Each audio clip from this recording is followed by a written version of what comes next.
Welcome to What If Deku Had a Voice Type Quirk. Like and sub and check the author out. Third POV. It was not a day like every other day in the lives of Izuku Midoriya.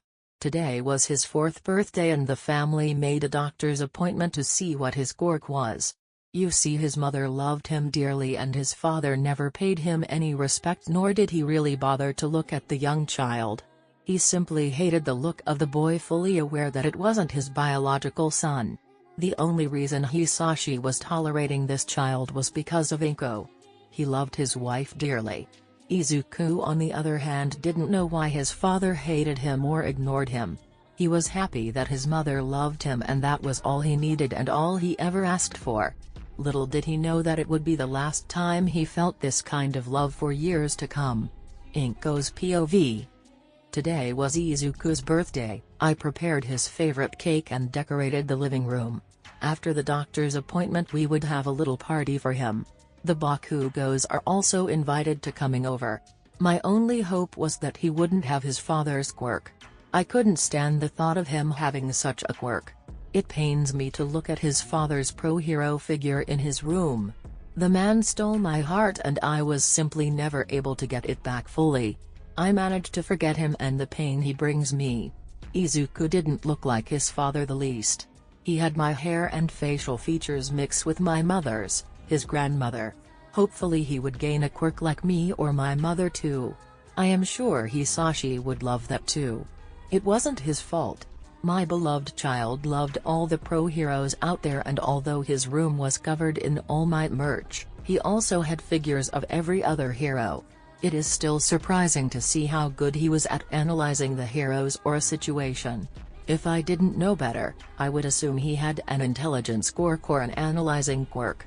There was a slim chance that he had one, but as far as I know none of my family had, or the child's father family had such a quirk. It was still early and it was time to wake the birthday boy up. I went to his room and knocked. After waiting some time without a response, I decided to open the door. "Me, sweetie, are you up?" I could see him still fast asleep, so I decided to go to his bedside and sit on one end. "Me, Izuku sweetheart, happy birthday to you. Happy birthday to you."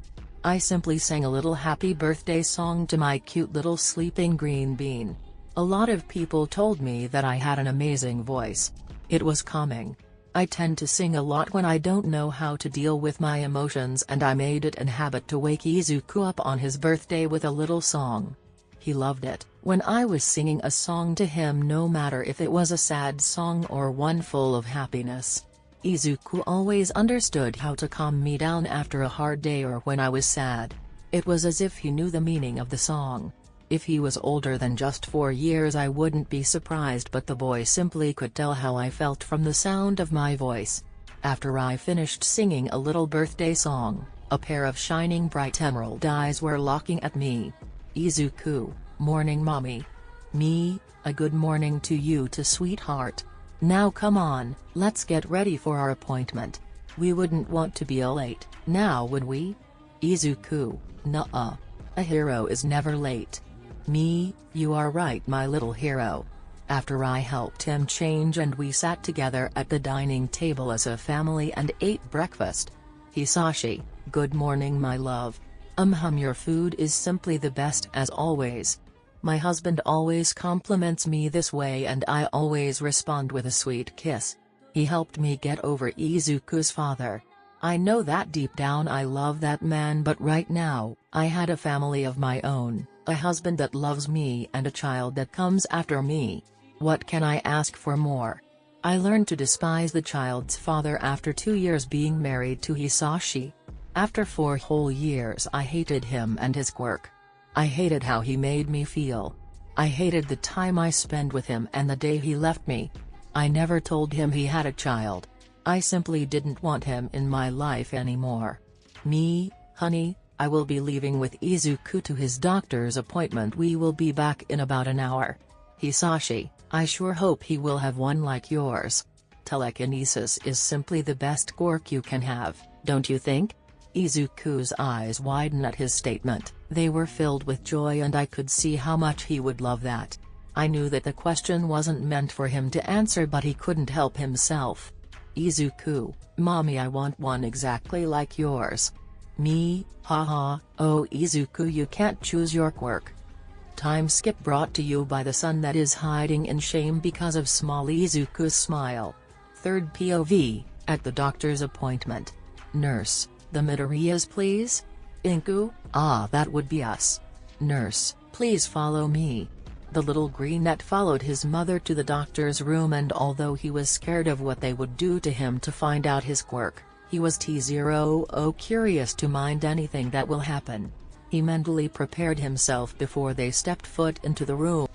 Doctor, hello there little fella, you must be Izuku, right? Izuku nodded in response. The doctor then explained to him what they would do, basically just some simple test to see in which category the boy's quirk could fall in. After an hour of testing, they concluded that Izuku's quirk was a mutation of quirks. They couldn't find out the exact effects of his quirk, as it was the first time such an quirk come to existence. It was rare to have a mutation of quirks, but it has happened before, and when it does, the quirk would be powerful.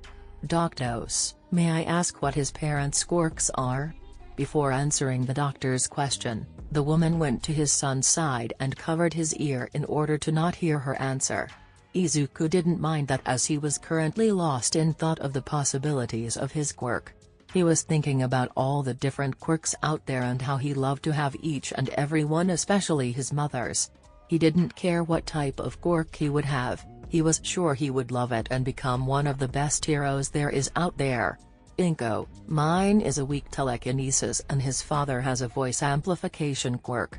Doctor, okay, and what about your parents and his parents?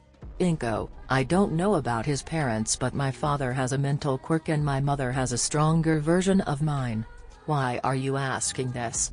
Doctor, you see, your son has a mutation of quirks.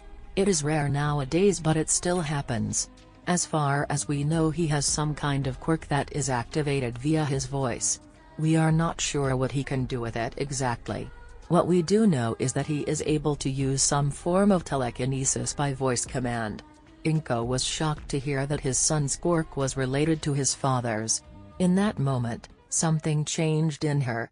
She dropped her hands from Izuku's ears. This made the boy snap out of his thoughts.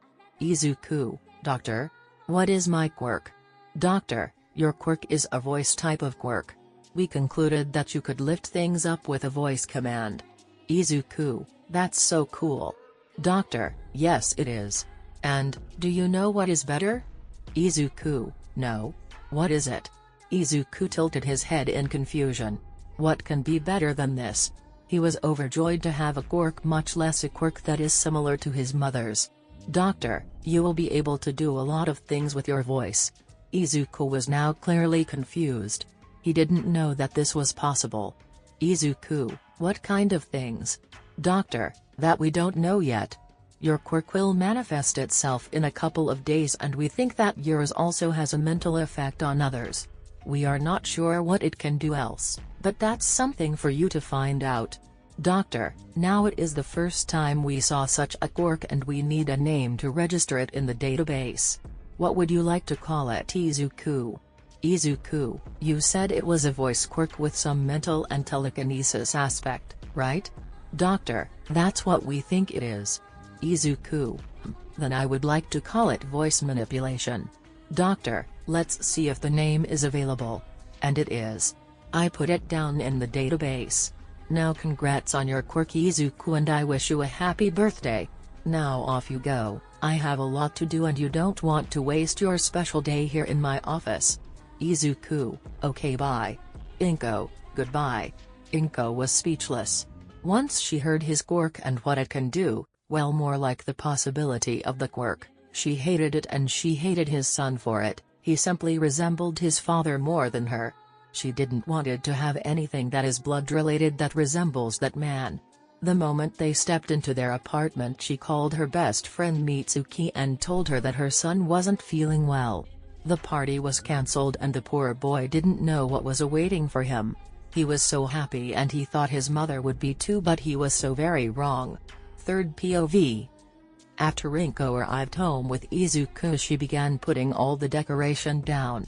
Anger was all she felt, anger at the child's father, her son's quirk that reminded her of him. She hated it. Izuku, mommy? Why are you pulling the decoration down? Are we not celebrating anymore? The boy felt the anger vibrating from his mother and he was scared. He instinctively thought that he did something wrong but couldn't figure out what it was.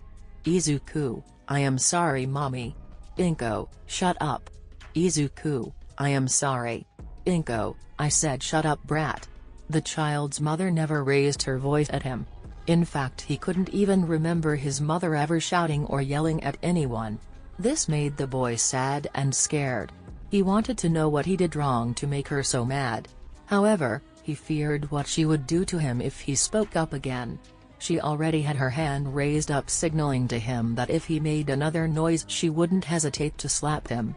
Inko, now listen closely. Here are some rules you must obey.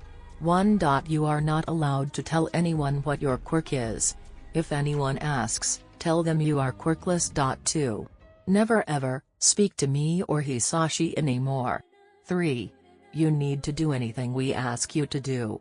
Break any of these rules and you will be punished severely. Izuku, why must I lie? The young greenette didn't know better than to ask a question. The curiosity was killing him. He needed to know why. Izuku thought his mother would love his quirk since it was related to hers, and although his father's quirk was fire breath, he had a voice quirk. Inko taught him to never lie and be honest, and here she was telling him to lie and never tell anyone his quirk. That didn't make any sense to him. The moment Inko heard his son talk, she took him to the basement. Once they entered, she closed the door behind her. Inko, don't you dare make a sound, bastard. She slapped the young boy with enough force that Izuku fell down. Inko saw his son on the ground. He didn't make a sound yet. Big tears were forming in Izuku's eyes and he looked at his mother with equally big eyes. Inko, don't look at me like that. His so-called mother began kicking him. The poor boy tried to cover his vital points but he was too slow. He didn't think that she would kick him. However, Inko saw that and smirked. She began kicking him even harder until the greenette began coughing blood. Inko, this was only a warning, you filthy rat. Talk back and you will be punished even more. Now go to your room until we call for you. Don't you even dare talk about this to anyone or you are dead. Do you understand? Oh, and before I forget, you are not allowed to lock your door. By now, Izuku got the idea behind his mother's words. All he did was nod and quickly get up from the spot he was. However, this was harder for him than he originally thought. The first time he tried to stand up, he fell immediately down and began coughing again. After his third try, he managed to get up and ran as quickly as he can into his room. Izuku POV. Once I entered my room, I quickly closed the door behind me and slumped down against it. I wanted to scream so badly, but nothing came out. This is the worst day of my life. What did I do so wrong to deserve this? Was my quirk so bad? Was it villainous perhaps? Did mommy hate me because of it? What did I do to anger mommy? I started crying so hard. Inko, be quiet brat. I was still crying, I couldn't stop myself. It hurt and I was sad. Inko, are you deaf? I said be quiet. I didn't know if it was my quirk telling me how my mother felt or if it was a natural gift, but I was thankful for it. The voice in which my mother yelled at me was filled with not only rage but also a bloodthirstiness. Too shocked, I stopped crying. My instincts told me if I made another sound, I would get punished. I felt the tears running down my cheek and quickly got myself a cushion and cried into it. Thanks to the cushion, not one of my loud sobs could be heard and I was safe. After a while, it got hard to breathe and I tried to calm myself down. There was nothing that could distract me at the moment and I somehow cried myself to sleep. The next day I woke up, I had a little problem breathing. Every time I inhaled I could feel pain. I looked at my clock and saw that it was almost time for me to go to the child care center. It was weird that mommy didn't wake me up. At the center I would see Kachan again. I went to the wardrobe and took some clothes out. Mommy always helped me to put them, so I struggled doing it on my own, but eventually I managed to do it. After I got out of my room, I went to the dinner table and sat down. Mommy and Daddy watched me how I sat down. Did I put the clothes backwards on? Hisashi, stand up now. This is not the place for you to be. From now on, you will eat from the floor and be thankful to be able to eat. Inko, you also will be in charge of cleaning the apartment. I don't want to see any dust. Izuku, okay mommy. Hisashi, it is yes sir or yes ma'am. Izuku, why yes sir. With that Hisashi threw some bread and cooked egg on the floor for me to eat like a street dog. Seeing how it fell down on the dirty floor, I didn't want to eat it. They didn't like that. Hisashi, eat. I looked up at both of my parents and saw only hatred in their eyes. His voice was alarming too. I slowly picked up the bread and the cooked egg and blew the dirt away as much as I could before I took a bite. At least it is still warm. After we finished eating, ma'am, brought me to the childcare center and I went immediately to Kachan. Kachan, did you get your quirk yet, Deku? Me, can I ask you something first, Kachan? Kachan, what is it? Me, what do you think about a voice quirk that can lift things up on command and has a mental aspect? Kachan, what are you? A villain? Me, no Kachan, I am quirkless. I just wanted to know what you think about such a quirk. Kachan, you what? Me, I don't have a quirk. Kachan, so you really are a Deku? Me, don't say that Kachan. Kachan, you are just a quirkless waste of space, no wonder you would befriend someone with such a villainous quirk. With that he let me by myself and walked off to his other friends. Time skip brought to you by a mentally and physically beaten up Izuku, he is 5. Third POV. After the daily bullying he receives and the beating from his former friend Katsuki, Izuku couldn't see the good thing in humanity anymore. What did the human ever do to him besides torture, beating, suicide baiting, stabbing, burning, hitting or throwing him against the wall? He learned very quickly that if he disobeyed his parents, they would not only beat him up, until he couldn't stand anymore, but they would also not give him any food. It was not as if he got any in the first place very often. After he got 6 years old, he needed to cook for them and prepare every single meal. He also was in charge of the household. They only feed him every 2 weeks in order for him to not die, as that would be a nuisance to them. He also stopped speaking to anyone besides himself or to some birds or cats he finds outside the window and while walking to the school. He found out he could understand any language thanks to his quirk, and so he understood what the animals were telling him. Izuku also learned being quirkless meant being worthless and is lower than any human being is. They treated him as a punching bag or someone they could train their quirk on even if it was illegally. He on the other hand never resisted, as he would suffer the consequences later on. The Greenette also learned that his quirk was called villainous and is not considered to be good enough to be a hero. With 7 years, he stopped believing in heroes and sold nearly every merch he had to survive. He now also found spider lilies and suicide notes on his desk every school day and would be beaten by Bakugo's friend every day before and after school. Now with 8 years of being tortured mentally and physically without any pro-hero noticing, he simply gave up being one. If the world deemed him to be so useless and villainous, he would prove them wrong. It was not long ago that Izuku heard of vigilantism and he researched it. Learning that they are true heroes only without a license and they are not allowed to use their quirk or start the fight. It was heroism to him and it was good enough. Once he set his mind on becoming the #1 vigilante in Musatafu. He began training the whole year. Not only did he learn every hand-to-hand combat technique, he also learned every fighting style there is. He self-taught himself every move with the help of videos and the library. His academic state is already above high school level. Izuku was a very smart boy to say the least. With the age of 9 he made his very own vigilante costume and a voice changer that functions with his quirk. It was that year that a tragic event happened. The boy and everyone else in the household were currently sleeping, when all of a sudden the house caught fire. A villain was trying to escape Endeavor. The hero didn't think his moves though, and that's how the living flaming trash can put Izuku's house on fire. Now Izuku was a very light sleeper due to his parents' need to command him to do everything they want even in the middle of the night, and if he wasn't there in 5 minutes he would get punished. With the house currently on fire, Izuku felt the heat and he heard the flames, so that the young boy woke up. As fast as he could, he put some clothing in his backpack, his notebooks and some limited edition merch he still had. Over the years, Izuku needed to sell them to even have the money to survive and buy school supplies and clothes. After 3 minutes, Izuku had everything he needed and jumped out of the apartment.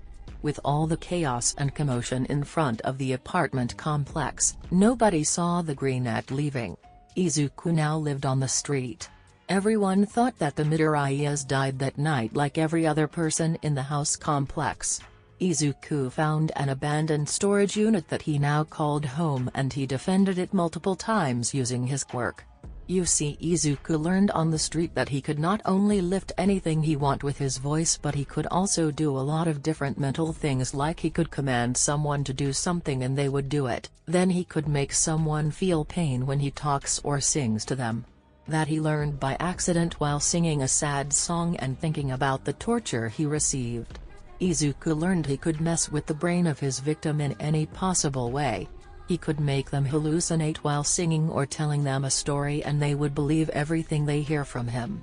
The victim doesn't need to understand him, his voice only needs to reach their ears, and he was in full control. He is also able to put something on fire by sheer command or freezing it. The boy could change the temperature on command, and he could communicate via other device without anyone noticing. The last thing he did every day. At some point, he was so lonely that he began talking to an old radio in front of him. Little did he know that he was actually transmitting his voice in a frequency that anyone could listen to if their radio was put on that same frequency. He was surprised to get a response from the radio when he asked a question after going on about the underground hero Eraserhead's quirk. It spooked him to the point of actually screaming. Luckily for the radio listener, he didn't use his quirk while streaming. After that, he learned that the person on the other side listening to the device and responding was called Hisashi. He enjoyed talking to the person and told Hisashi to call him Siren. Another thing about his quirk was that he could listen to every frequency he wanted, although that gave him a headache after some time. That's how he was able to hear Hisashi in the first place. Izuku also learned how to hack into any system, especially the police system. After spending the year on the street, Izuku had a lot of free time besides going to the library. So he began patrolling and quickly gained the attention of the district he was patrolling at. The people started talking about him. Every time he saved someone, he would leave a seashell and tell them he was called Siren. Occasionally he would also bring some wanted criminals or evidences and leads to a case to his favorite detective. Never did anyone besides the victim see him, that he made sure. After 3 years of being a vigilante, Izuku as Siren gained the trust of the people in the district. For them he was their #1 hero. They quickly learned to love him and supported him, even denying telling the police anything that might be important. He made them feel safe, and in return, they wanted him to be safe. Everyone knew that he was still a child, and so some of the victims are leaving food where they met him. Izuku was thankful for the meals. That's enough of his backstory for now and how his quirk works. In the next chapter he will find himself in a quite difficult situation. This is something I made. Please do not use this as your own or replicate the picture I made. This is how he looked like in his vigilante costume. Izuku's POV. After that day talking to Mike, I was busy making a name for myself as Siren. Although I tried to talk to Mike every day, he never responded back. I simply thought that he wasn't on the radio at the time I was speaking to it. This time I learned from the sudden response from the radio. I knew better than to begin a quirk analysis of any pro hero.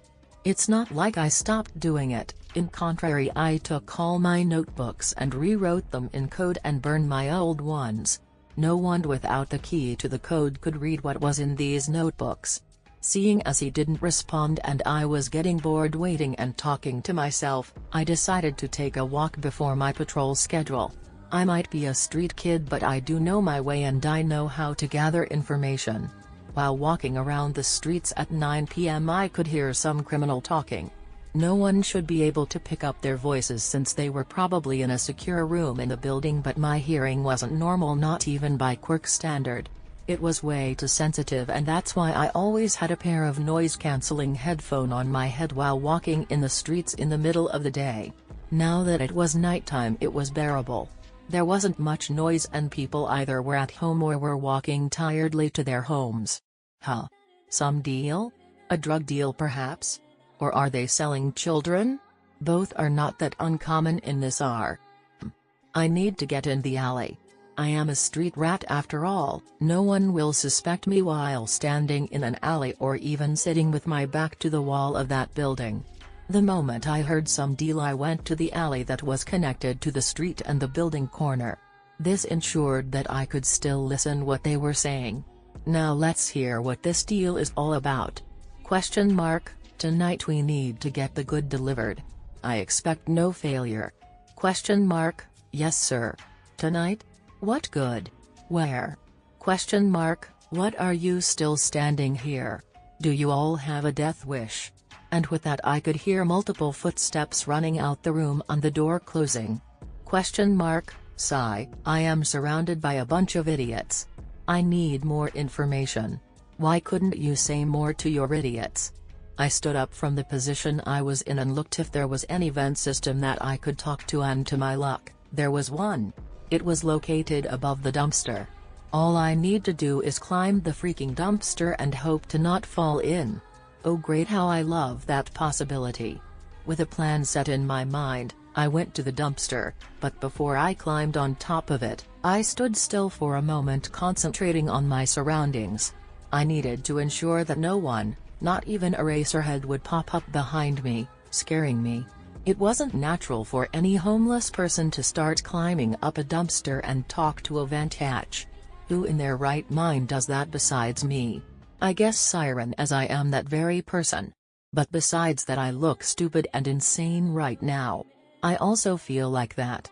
After a whole minute of silent, no breathing coming from a hidden underground hero or any people near me, only cars passing by, I decided to climb it and began talking. Me, tell me all you know about the deal. Then I jumped down and went back to the wall and sat with my back to it and listened. Question mark. The deal will be sealed when the clock strikes midnight. Who the hell talks like this? Where are we? In some kind of fairy tale? Question mark. We are supposed to deliver 4 boxes of the best drugs you can get on the black market. Drugs? Of course they were selling drugs, but where? Question mark. 8 of my men will carry the boxes, 6 additional personnel to deal with any unexpected guests from my side. Good to know that. Siren could deal with it, but I am not so eager to get my name on a hit list from one of the mafia big shoots. I have problems on my own. Question mark. The buyer is the Grim Cartel. No slip-ups are allowed or me and my men's heads will be delivered to them on a silver table. Nope, I am not gonna deal with them. However, I will be there and watch the heroes. If they need help, I will be willing to help them. I would so love to deal with them on my own, but I simply don't know if I will be able to do it. I mean, I am 9 years old vigilante against what, 14+ adults? Yeah, no, not gonna happen. Not yet at least. Maybe in 1 or 2 years when I get a little stronger. Question mark. The deal will take place in the abandoned warehouse in the street. Wait, what? That's my abandoned warehouse. How dare you? Now this, I take personally. Fuck that hole, I won't deal with them. I will ruin them. After hearing everything I needed, I ran back to my home. My abandoned warehouse and changed into my vigilante suit. Time skip brought to you by an overworked detective with too little caffeine. It was 23:45 and I could already see and hear the drug dealers. They loaded the 4 boxes into the warehouse I am currently housing and waited inside for the other party to come. 15 minutes later, members of the Grim Cartel arrived and they were immediately inspecting the goods. Top quality as promised. Grim Cartel? You were not lying when you promised us the goods. Here is the money for it. That's all I needed to hear. With my mask on, the voice changer active, I started singing. First I began to sing quietly, nearly only humming the first few lines. https://u2.b/cphs0uiu_8. First I began to sing quietly, nearly only humming the first few lines.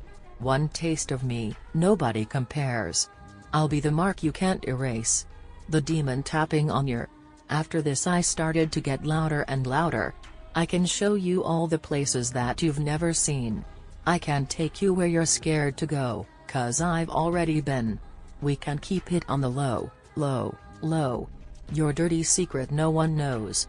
You know I know you wanna come with me. Chasing summer every night like we are in a dream. Yeah, we're burning daylight. Never awake as that is when I leave. But while I stay, I'll treat you right. I'll be your rush, I'll be your high. You'll never wanna leave my paradise. I'm only a nightmare. When you wake up and I'm not there, you'll fiend for me 'cause I don't play fair. I'll be the mark you can't erase. The demon tapping on your brain. Let me be your nightmare. There's no need for you to be scared. One taste of me, nobody compares. I'll be the mark you can't erase. The demon tapping on your brain. Don't wanna wake up from this nightmare. Call me trouble, call me sin, call me a deadly vice. I will wake you up, set you on fire, I'll bring you to life. I know you never asked for it. Thought you were immune to it. Now I'm everything you never knew you needed. A wicked touch, a deadly mind. I'm not so patient. And I know exactly what I wanna do. Exactly what I want from you. Taste me while I load your gun. The game's roulette, let's have some fun. Pull the trigger, maybe you won't wake up. I'm only a nightmare. When you wake up and I'm not there, when you wake up and I'm not there, you'll fiend for me 'cause I don't play fair, I don't. I'll be the mark you can't erase. The demon tapping on your brain. Let me be your nightmare, let me be your nightmare. There's no need for you to be scared. One taste of me, nobody compares. I'll be the mark you can't erase. The demon tapping on your brain. Don't wanna wake up from this nightmare. By the time I finished singing they were all under my control. I let them relive their worst nightmares, hallucinating their fears and deepest desires to only ruin them in a blink of an eye. The low-level villains were so done with their lives. They were all on the ground swaying back and forth, talking to themselves, trying to reassure them that it wasn't real. Their mind tells them that what they just saw was real but they refuse to believe it and the reality was completely different. What they saw was only something in their mind. Some of the villains covered their ears with their hands. However, neither of them were screaming. They looked simply too afraid to make a noise. Wow, that was not what I expected. Did I want to mess with their heads? Yeah, sure, I mean they were trying to deal drugs in my house, my territory. Did I know that my quirk was had this effect? Hell no. I never knew that I could do that. I wanted them to freeze or sleep until I called the police but not this. Here I was making them relive their worst nightmare. Looks like the song's meaning is important to my quirk. Mental note to myself: never ever sing again with my quirk activated, only for a last resort, or I at least need to be aware of the full meaning of the song. However, simple voice commands should be enough for the future. Me, mumbling, sigh, now I need to move from this abandoned warehouse. There is an abandoned school not far from here. Wait, what am I thinking? This school is haunted. I can't live there. Or can I? Nobody would dare to go in, and even if they go in, I could use my quirk, making it a perfect cover for me. Yes, that's the perfect idea. Okay, now let's get all my things in a backpack and then call the cops here and leave. Sounds like a solid plan to me. Tsukuchi POV. Sigh. Another day where I don't need to work overtime. The past few weeks were not that stressed, and neither did I need to actually do my job the hard way. Why? Because of this new vigilante. He or she calls themselves Siren. Every time I had a case with no leads, he or she would drop an envelope full of information to the case in front of the station. Not only did the envelope contain paper in it, no, it was also filled with sand. I was also called to some minor cases of stealing, attempt murder and rape scene. The victim always told me the same thing: it was dark and the vigilante was agile and quick.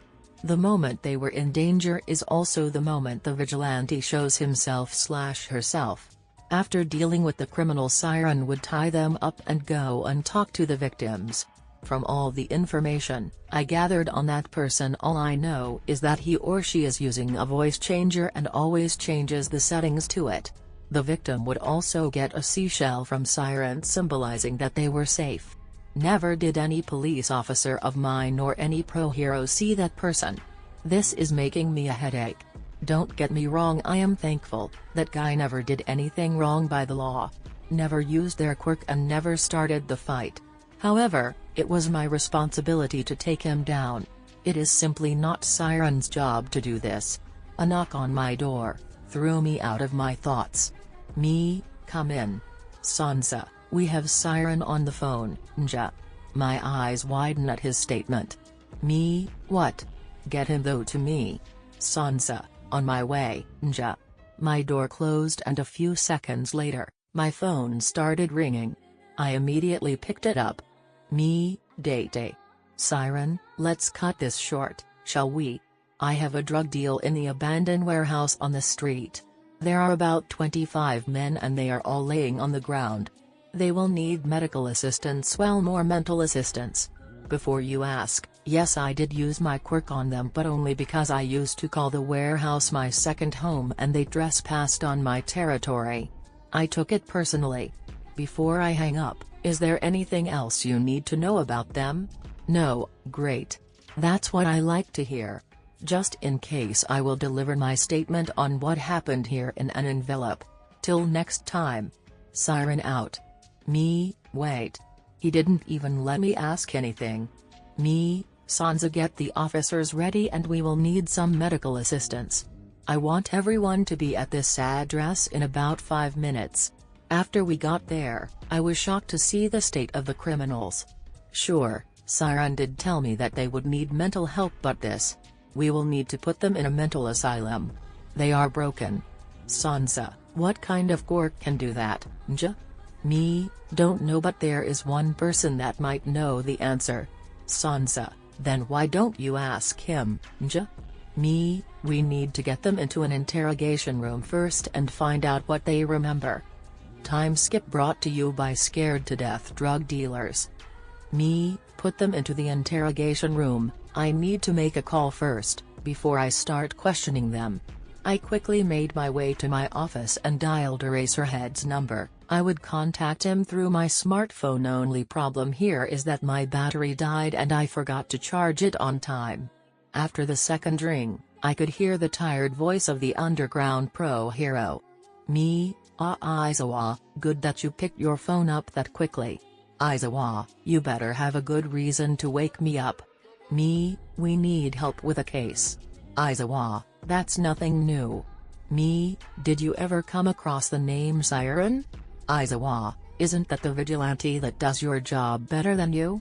Me, Sai, you do realize that Siren also does your job. Aizawa, Sai, please don't remind me about that.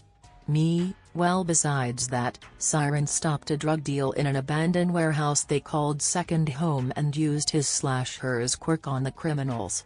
We would like your assistance as we don't have a clue what the quirk is and you really need to see it for yourself. Aizawa, on my way. Present Mike's POV. My husband Aizawa was getting ready for patrol, leaving me alone in the house. I didn't mind that since I know it was his job and we already are spending a lot of time together. I was very happy with him and I love him from the bottom of my heart. Every night he went out, I would stay awake until midnight and pray to whoever to bring my husband back without any wounds. This night however I decided to clean our room a little bit. While cleaning I found an old radio. It was the first gift Sho gave me, and although I was pretty sure it was broken, I still wished for it to function. Now imagine my surprise when plugging the old radio in and skipping through the frequency to only find one functional radio station. It was a young boy's voice. I knew what a voice changer does and how many radio stations nowadays use them to disguise as an anonymous caller voice. After all, I had my very own radio station. Nonetheless, I never heard of one sending on this frequency. I decided to listen to it and I was shocked what I was hearing. The boy was talking about the underground hero, the one and only Eraserhead, the man I love and the man I married. He talked about his quirk for an hour, and as fascinated as I was, I listened to it and decided to record it with my phone for Sho to listen to it too. No one knows about him. He is called an underground hero for a reason, and here was this boy telling everyone about him. Every piece of information was true, and it spooked me to some point to know that there was someone out there knowing about him and telling everyone his quirk secrets. I was mad at the thought of someone else listening to it. Those were dangerous information after all. Imagine a villain getting hold of the information, or even the host of the channel. Scratch that, the whole radio station is dangerous and should be shut down. This I made a promise and made it my top priority on my to-do list. After 2 hours of listening to the host about his quirk and his fighting style, the host began to ask questions. Host, I do wonder if Eraserhead ever sleeps. With those eye bags he has. I am not so sure if he knows what sleep is to begin with. Me, oh he does, and he gets more than enough sleep over the day. I subconsciously answered. It's not like the person can hear me or anything. Host, oh really? I thought he never sleeps at night and is a vampire. Me, ha ha ha, nice one little listener. Me. Did he just answer me? There is no fucking way he did that. I am officially going insane right now. Let's ask the little fella if he really heard me and responded, and that I really am not just going insane. Me, wait a moment. Did you just hear what I said? Right, as if someone would actually respond. This won't prove anything. If his voice is in my mind, then he surely will respond. Host, ouch. My ears. Yes I did. Oh my god. Yes I did. This is impossible. Is this the host quirk? Wait, does that mean? Is this not a radio station I was listening to? Me, so little listener, just to make sure I'm not going insane, what's the station called you work for? Host, station? Me, yes. What radio station are you working for? You also seem pretty young to work for one. Are you using a voice changer? Host, no. Me, what do you mean no? And that sounded more like a question than an answer. Host, I don't work for a radio station. I just got bored and start talking to this old radio I found. Me. So either I am going insane or this kid didn't know he could do that. Either option doesn't sound very good, but I prefer the second one. Me, so what's your name, little listener? Host, my name? Why do you need my name? I don't know yours too. You could be a villain for all I know and die. Oh no, that would mean you just listened to Eraserhead's personal information. I swear to God, arm him with the information from me in any kind, and I will personally see that you will be 6 feet under, understood? Me, calm down, little listener. I am not a villain. And for starters, you can call me Hisashi. Host, call me Siren. Do you perhaps have a nickname I could call you? I have bad memories associating with a similar name, and yours just sounds way too similar for me. That doesn't sound good. And why isn't he in bed? It's nearly 11? Me, well then call me Izashi or Mike. Siren, Mike as in present Mike. Me, you are a sharp one, little listener. Siren, oh my god. You are present Mike. The present Mike. Me, yep, that's me. Siren, you aren't messing with me, are you? Me, nope. Siren, okay, not to sound rude, but how did I? How are we communicating right now? Me, I don't know. I guess it is your quirk. Siren, sigh. Me, what's wrong?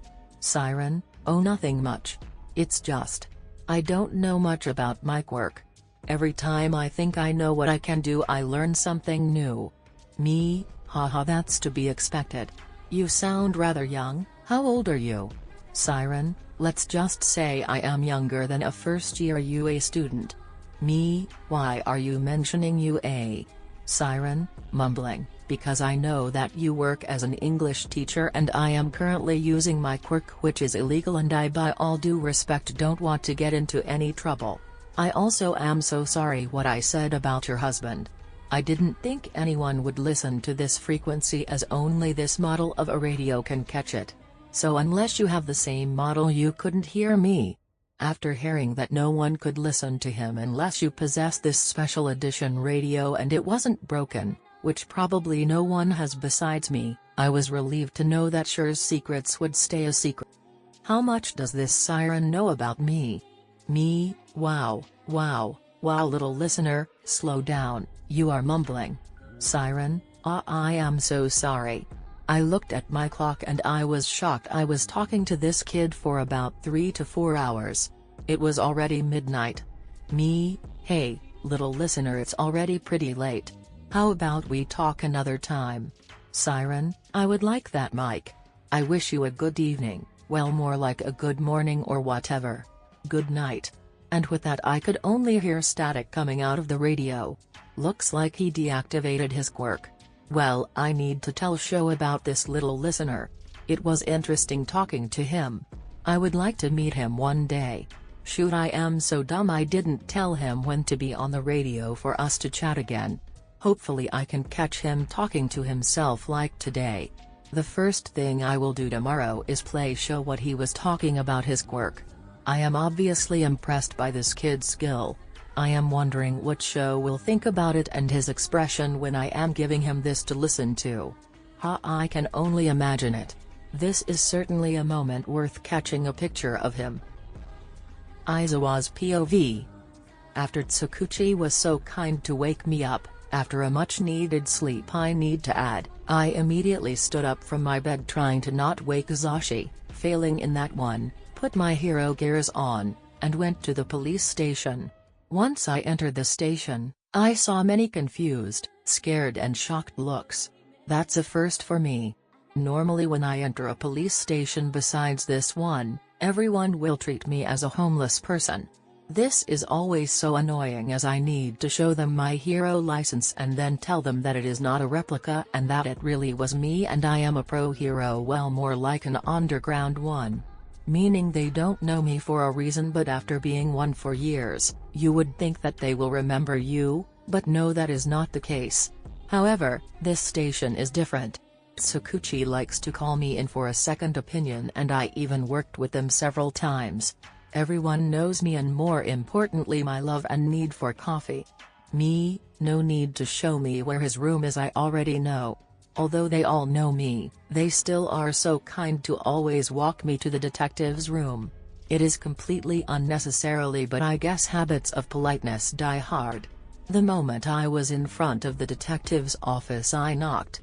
I expected a come in and not Tsukuchi opening the door, showing a cup of coffee in my hands and telling me to follow him immediately. It didn't bother me, since he gave me my coffee. The man already knows me too well. As long as I have my coffee, I am happy. Tsukuchi, you need to see this. I have never seen a quirk do this kind of damage. With that he opened the door to the interrogation room. I couldn't believe what I was seeing. Me, are those Grim Cartel members? Tsukuchi, yes. I have seen and heard many things. As you may know, the Grim Cartel members are ruthless and cold. There is not anything that could scare them as far as I know. Threatening them is even hard to accomplish, and here are 11 members scared to death. That I could see, very clearly. The moment he opened the door all these men jumped at the sudden motion. Everyone in the room looked at us with wide eyes. Once we entered the room they backed away whining. Soon after, I could see tears rolling down their cheeks, which honestly surprised me. It is not an everyday situation you find cartel members in such a broken condition. I was curious as why they weren't split up. Normally you wouldn't put all of them in one room. One look at Tsukuchi told me that he didn't even interrogate them. Not surprising. How could he when they were in such a condition? Me, have you found them in this state? Tsukuchi, no, they were in an even worse state. Some were rocking back and forth, other were holding their heads. Me, I see. This is giving me a headache. I entered the room carefully and sipped on my coffee. Tsukuchi went to the table, sat down and started questioning them. Tsukuchi, can I please have everyone's attention? Thank you. I am Detective Tsukuchi and I would like to ask you some questions, would that be alright? I watched each and everyone carefully, no one even responded to Tsukuchi. It was like if they were trapped in their own minds. Tsukuchi, Eraserhead, I know your quirk is only effective on the person using their quirk, but I am at the end of my wits here. We called some medical assistants on the scene and they told us that these men were a lost case and that we wouldn't get anything out of them. They even suggested putting them in a mental asylum. Izuku, sigh, that's not how my quirk works. But I can understand you. With that, I activated my quirk and looked everyone in their eyes. The moment I made eye contact with the first one, he began screaming. Grim Cartel Member 1, no, no, please, I won't do anything against the laws, I won't kill anyone anymore, but please spare me. That outburst surprised us both. Tsukuchi, no one is after you. You are safe here and will be sent to a safe prison after this. Could you tell us what happened?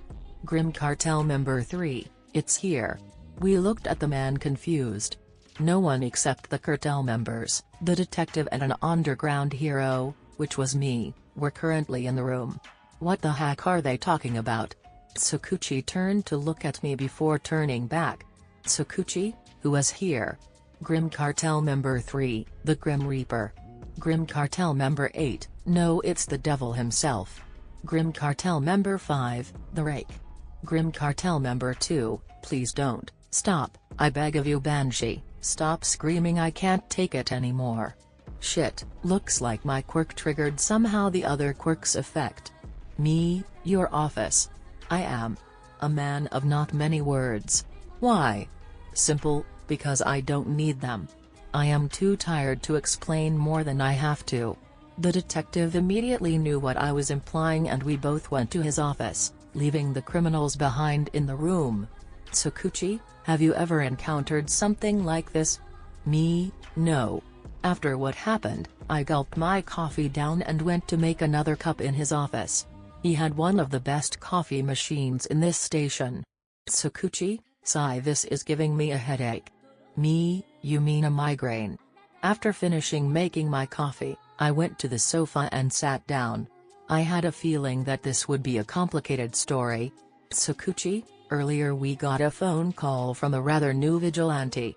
As far as we know, the vigilante is already 7 months out there.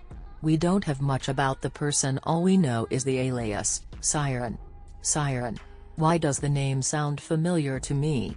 Tsukuchi, Siren always delivered us information on a case, where we didn't have any leads to or even information to start a case. Sometimes he would leave criminals for us tied up, but most of the times he would simply stall time for a police officer to get to the scene and for them to deal with the criminal. While we don't know much about him, the people in this district already grew a liking to Siren. They all refuse to tell us more than that the person used a voice changer and that they receive a seashell. If I didn't know it better, I would say that the victims are protecting Siren. That really doesn't sound good. If the people start encouraging that vigilante, then he or she will surely begin showing her/himself more. They might even stop believing in heroes. This will cause trouble, I can feel it. Tsukuchi, I am currently working on his case and I would like your help to get that vigilante stop stealing our work. I didn't want to help him immediately. Instead I thought to myself, I will keep an eye out for the person on my patrol. Maybe he or she will make a mistake and I can catch Siren. Me, sounds like Siren is your problem. I have enough of my own. For now let's just see what said vigilante will do next. The person might even vanish like all the other ones. They usually only do this for 1 year max. After 1 year of you failing to get that person arrested and Siren still being active, I will step in and help you. Tsukuchi, you do realize that the person has a dangerous quirk and was willing to use it in defense. Me, defense? Tsukuchi, yes, Siren called us personally and said that they were trespassing on his territory, more importantly his second home. Me, if that's the case, then Siren might be homeless. No one in their right mind calls that abandoned building his home unless the person is homeless. That whole territory thing would confirm that statement. The detective started to tell me all the information, even the not so important points on Siren. He desperately tried to get me interesting to help him out, but with UA I had my own problems in form of 20 students that don't give a shit what I am teaching them. I might expel them. All very soon. Also, why can't I dismiss the feeling that I heard the name Siren somewhere before? As we talked, I could feel my phone vibrating, but ignored it. I will need to explain myself later. Might as well tell Zashi to have an eye out for that Siren person. Izuku POV. After making myself home in a haunted school building, I immediately took out some piece of paper and began writing my statement about the drug deal while also including more information on the Grim Cartel. It was enough for the police and the heroes to put them down. I then went to in front of the station and dropped the envelopment, which included sand and the information, and went back to the school. After returning back home, I couldn't help myself and glance at the broken radio. It would be nice talking to Mike again. Maybe he is waiting on the other side of the radio. Who am I kidding? It is 3 AM. Every normal person would sleep at this hour. But what if? I went to the radio and sat across of it, concentrating on Mike work. Me, a good devil's hour to anyone listening right now. For those of you who didn't know that, 3 AM is the devil's hour, the hour of the most paranormal activity. I waited for a response but nothing came. I felt lonely. I could hear the some creaking. It was spooky to be in the building, but I had to be strong. This was the only other building where no one would ever look for a homeless child like me. My nerves were making me crazy and I did the most logical thing that came to my mind. It was something my mother used to do when trying to cope with her emotions or a situation, and it would always calm me and her down. I began singing to the radio. My quirk was still active but I was focusing on the radio this time. I figured using my voice quirk in combination with a song trying to scare someone or paralyze them is a no-go. I mean, I did paralyze them but not the way I wanted it. They were too scared to do anything back in the abandoned warehouse. I do wonder what they saw. https://u2.b/shield5ug2hq. La la la la, la la la la, la la, la la. Look, I don't want to fight you. You got to know that I meant it. When I said that I liked you. Or maybe just the idea. I bought it, don't want it, now return that shit like IKEA. Apologize, I'm not a mind reader. I need attention, so I try to be a crowd pleaser. It was easy till it got a little deeper. Now I don't know how to deal with you. So I'm a disappear, poof. I'm a ghost. Now you see me, now you don't. I'm a ghost. Every time you hit the phone. I'm a ghost. La la la la, la la la la, la la, la la. Now you see me, now you don't. La la la la, la la la la, la la, la la. I know it's inconvenient to change your background, but let's back down. So you can see this is a problem. I don't wanna put myself in front of. That's why I blocked you, cause I'm not the guy you should rely on. Or spy on, creep on, I don't know. You just ain't that type of hoe. If I don't holler, let me go. I should have said it but I didn't and I won't, poof. I'm a ghost. Now you see me, now you don't. I'm a ghost. Every time you hit the phone. I'm a ghost. La la la la, la la la la, la la, la la. Now you see me, now you don't. La la la la, la la la la, la la, la la. I know you hate me, hate me, hate me, hate me, hate me. 'Cause I've been shady. I don't get reception. I missed your call, but best believe I got the message. Why don't you just leave me alone? I think it's lasted way too long. I thought by now that you would know. But since you don't. I'm a ghost. Now you see me, now you don't. I'm a ghost. Every time you hit the phone I'm a ghost. La la la la, la la la la, la la, la la. Now you see me, now you don't. La la la la, la la la la, la la, la la. After I was finished, the response from the radio nearly gave me a heart attack.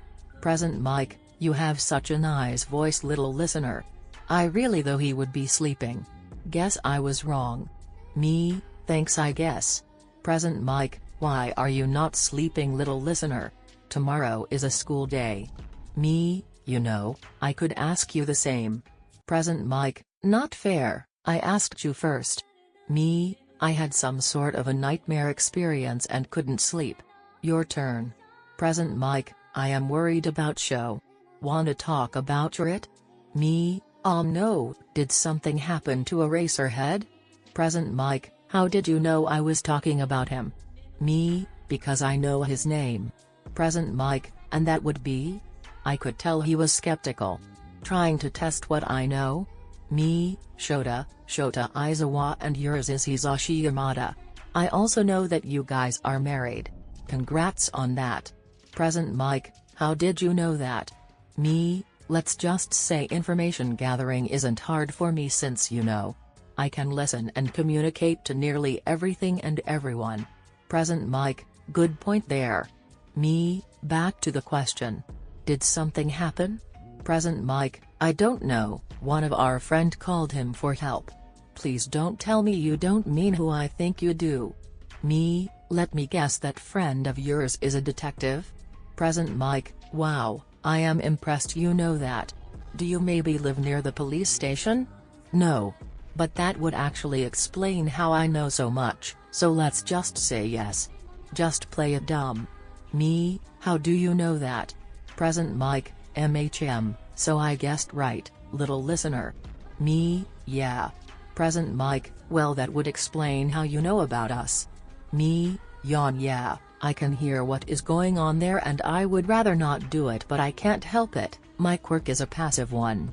Yawn, do you know how annoying it is to have such sensitive ears? Yawn.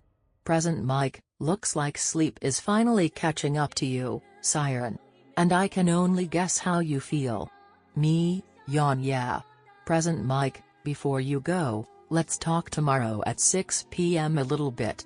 Show will be with me if you do not mind that. Me, no, actually I would love that. Present Mike, well then have a good night, Siren. Me, good night Mike. Yawn.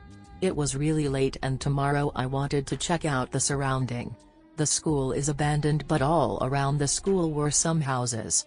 I wanted to make sure that the people inside the apartments were not criminals or villains. They might come to this place and I don't really want to search for another place. Better safe than sorry. Izuku POV. It was currently daytime and I was looking through the school a little bit more. I explored every room and every floor. Naturally I need to be prepared if anything happens, plus it is always good to know how to sneak in this place and leave in an emergency.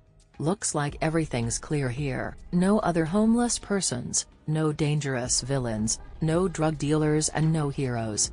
The perfect place for me. Oh, a library. Look, they still have all the books in here. I was wandering through the school for hours until I found some pretty useful stuff. There were still useful school supplies laying here and there. The history of this place wasn't pretty, as the school was originally shut down because of a kid jumping down the roof. After that, investigation took place and they found out that the kid was bullied because of his quirk. Soon after that, the school shut down and simply never reopened. All the school supplies are still intact. Not a lot of people even dare to enter this place, but for me this was heaven. I had a library full of school books. Notebooks and pencils were still in nearly every class because the students simply left them there. After exploring the building, I went out to explore the surroundings until I saw a kid my age with fluffy purple hair. He looks beaten down. I wonder what happened to him. He does remind me of myself. I couldn't help myself but follow the kid. Working as a vigilante for months, and I already had a sense for people who need help. This kid definitely needs help. He looks so lifeless. I was surprised at how I couldn't stop myself from following him like a stalker. He does look kinda cute with his fluffy hair. I so wanna pet it. The kid didn't even realize that I was following him to an apartment complex. I assumed he lived there. I saw him enter the house and I stopped in track for a few seconds and then continued to make my way to next alley. I put down my noise-canceling headphones and listened closely to his steps. 3rd floor, 2nd door. That's what I could make out from his footsteps and the echo in the hallways of the house. I was about to put my headphones back on until I heard a man's voice yelling. "You are late, brat. Where have you been? His father? Abusive household?" I flinched at his voice as I remembered my own past. "I am sorry," the kid responded. I could tell it was him from the light and frightened voice. Why is he so afraid? What did they do to him? I hope he doesn't had to endure what I had. "Didn't we tell you to not speak to us, bastard? We don't want a villainous kid like you." I could hear some glass shattering and a door closing. After that, he was quietly sobbing and crying. The boy soon fainted as I could hear his heartbeat slowing down. "Don't worry. Just hold on for a little longer. I will get you out of there." Villainous? Does he have a villainous quirk too? But as much as I can tell, he isn't a villain, his parents are.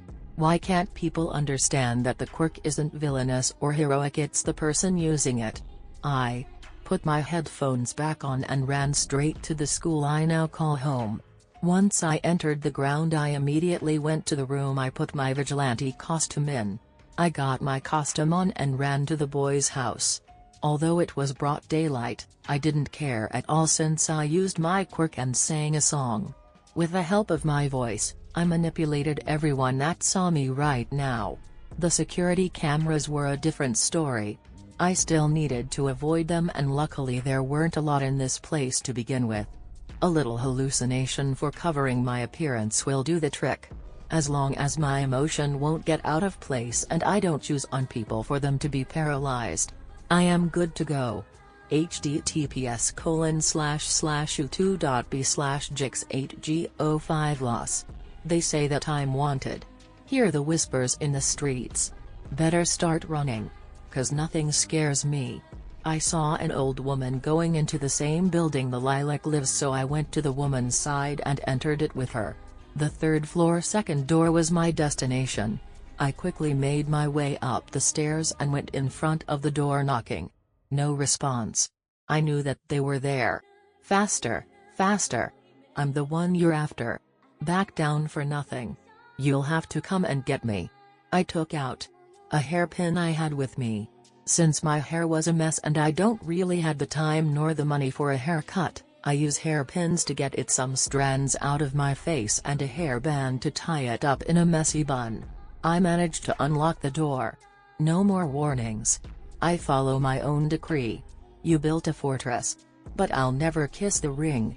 After I went in, I carefully looked around. His parents were not in the living room. While I was still singing, I listened closely and could hear that there were 2 adults in a room sleeping. However, there was another sound, a kid's breathing sound. It was calm, but yet his heart rate was high. Thinking that he has a nightmare or worse, something happened to him, I slowly and carefully made my way to his room and don't even bother knocking. "Faster, faster. You're the one I'm after. Back down for nothing. 'Cause I'm my own king." Once I was in there, I immediately went to the boy's side. It broke my heart to see him so beaten up. I could see shard of a glass bottle still buried in his skin. Not wanting to wake him up but also not wanting to leave his wounds unchecked, I took out the little things I had to patch him up quickly. "I'm an outlaw, oh! I'm an outlaw, oh! I'm an outlaw, oh! Catch me if you can! Catch me if you can!" As I was finishing patching him up, I looked at him one more time before I would go, or so I thought, until I met his dull violet eyes. He had dark eye bags too. I know your situation all too well. Just stay strong, I will get a pro hero to save you. I promise. I wanted to stop singing and tell him that, but the moment I stop, his parents or any other one might notice me. For now, I was controlling every living being in my surrounding except him. It was hard, and I knew that I wouldn't be able to hold it for much longer. I'm an outlaw, oh! I'm an outlaw, oh! I'm an outlaw, oh! Catch me if you can. Catch me if you can. Question mark, who are you? I backed away and looked around the room for a piece of paper and a pen. It wasn't hard to find some, as he had it on his desk. I quickly went there and wrote my answer to him. If I'm being honest, I've always been a renegade. You say I'm lawless? 'Cause I question the things that you say. Me, writing, I am Siren. Question mark, why are you singing? Me, writing, I saw you and I heard you crying, thought you need help. Singing. That's my quirk, it's villainous like yours, but it lets me help you. It looked like he was satisfied with my answer, not asking any more questions about my quirk. Question mark, why are you helping me? Me, writing, because you are not a monster nor a villain. Don't believe what others tell you. It's not the quirk that defines a person, but the person using the quirk, and I can tell you never used your quirk to harm anyone. He looked at me shocked. That was expecting, nobody ever told me that, and here I am telling this to a stranger hoping he would believe me. Quiet, quiet. You're gonna start a riot. Back down for nothing. Don't forget I'm here to stay. Question mark, thank you. Nobody ever told me that. Me, writing, no problem. What's your name? Question mark, Hitoshi. Hitoshi Shinso. Me, writing, I will get you out of this household, just give me a little time. Can you bear with it just for a little longer? Hitoshi, I don't know, but I will. He looked determined and relieved to get help after all these years he must have suffered. I wish someone would have been willing to save me like I am willing to save you. I'm an outlaw. I'm an outlaw. I'm an outlaw. Catch me if you can. Catch me if you can. I took a seashell out of my pocket and gave it to him. Me, writing, a token from me for you to remember our encounter. Every time you feel discouraged or want to give up, I want you to focus and remember what I told you. You are your own person, Shinso. Me, writing, I need to go unless I want to be captured. I am a wanted vigilante after all. I promise I will save you. I then went to his door and left him in the room alone. Please, just a little bit longer. Stay strong. I'm an outlaw, oh. I'm an outlaw, oh. I'm an outlaw, oh. Catch me if you can. Catch me if you can.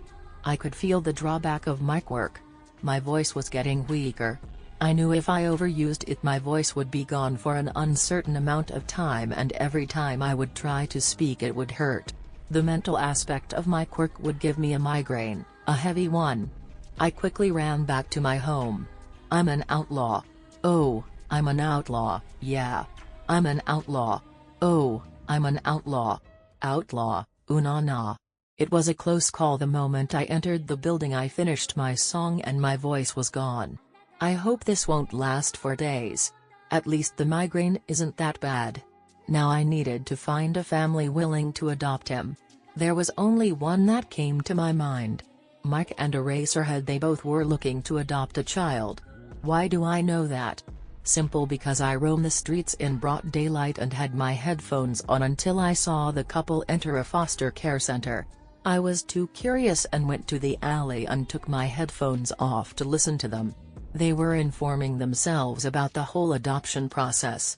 After that, a couple of weeks later, I saw them in an orphanage, but they didn't adopt anyone. This might be a good chance for them and for Hitoshi. I took out a piece of paper and wrote all the things needed for the detective and the pro hero to open a case and get Shinso out of there. I would have called the detective, but without a voice, that would be a little problematic. Now that I was finished preparing all the necessity, I waited for night to come. I am sorry, Mike, for breaking my promise. It looks like we won't be able to chat for a few days. Once it was dark outside, I took the envelopment and ran to the patrol route of Eraserhead. I knew that the man was patrolling tonight, and so I quickly made my way up to the roof. Not wanting the man to see my short figure, I hid myself well into a shadow and waited for him, while listening to my surroundings. Time skip brought to you by a temporarily mute Siren.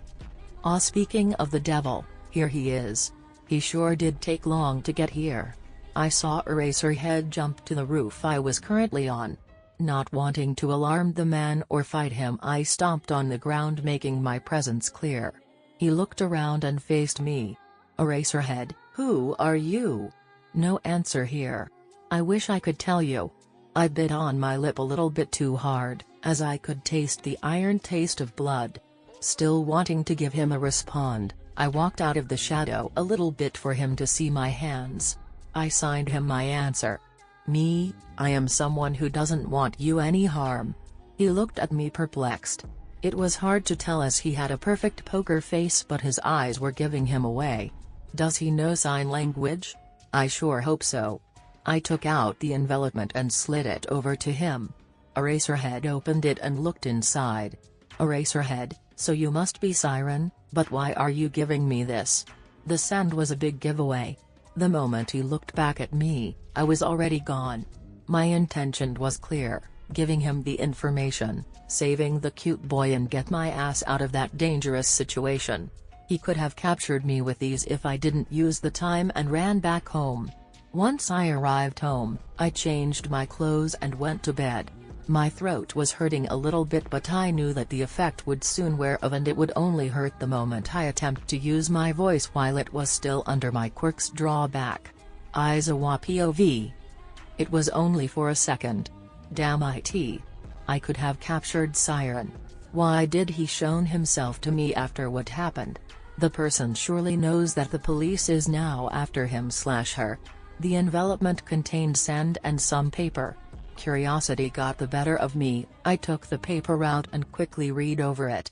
It was about a boy, 9 years old. He has an abusive household, and I could see that he would get bullied because of his quirk. I had a bad feeling for that boy.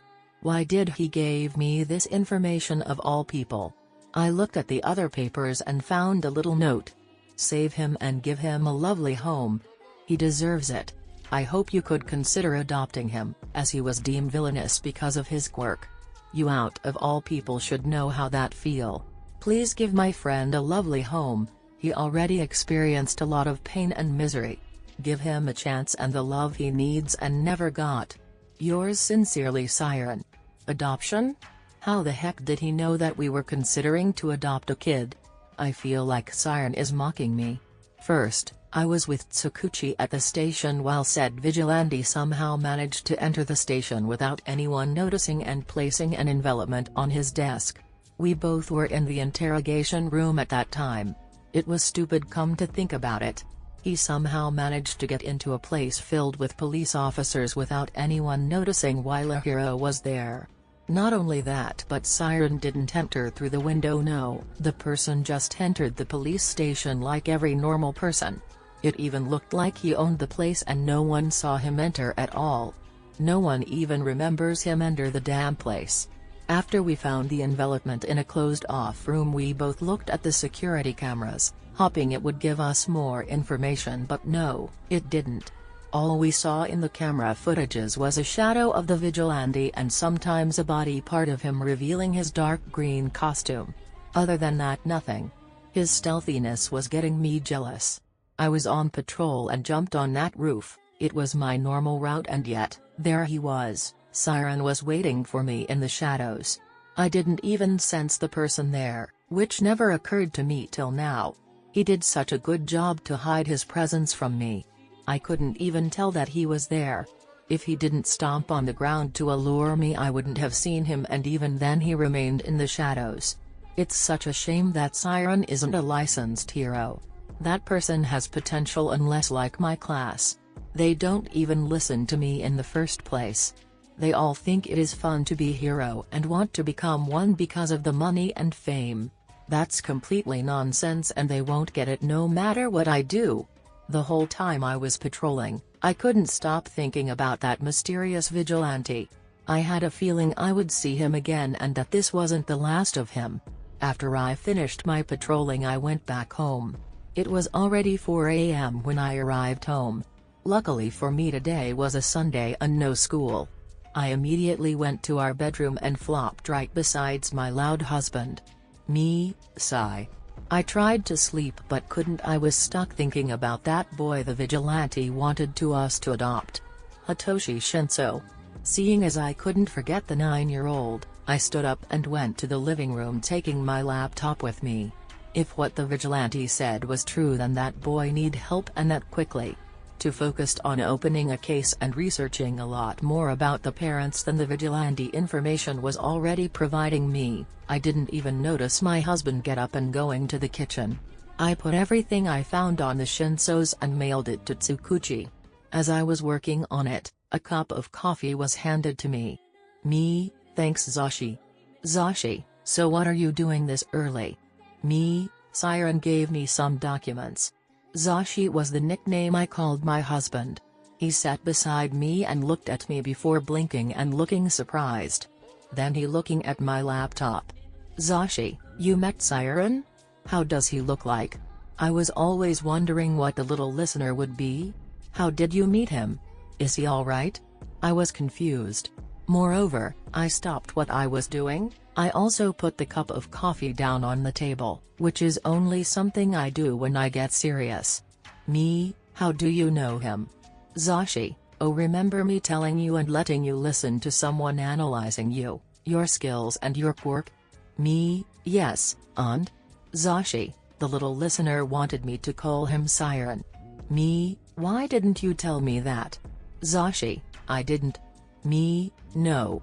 Sai, you only referred to him as little listener. I pinched the bridge of my nose, not wanting to believe what I just heard. That means that there is a what? A child running around doing some vigilante work? Possibly homeless on top of it? Great, just great. One more problem child I didn't need.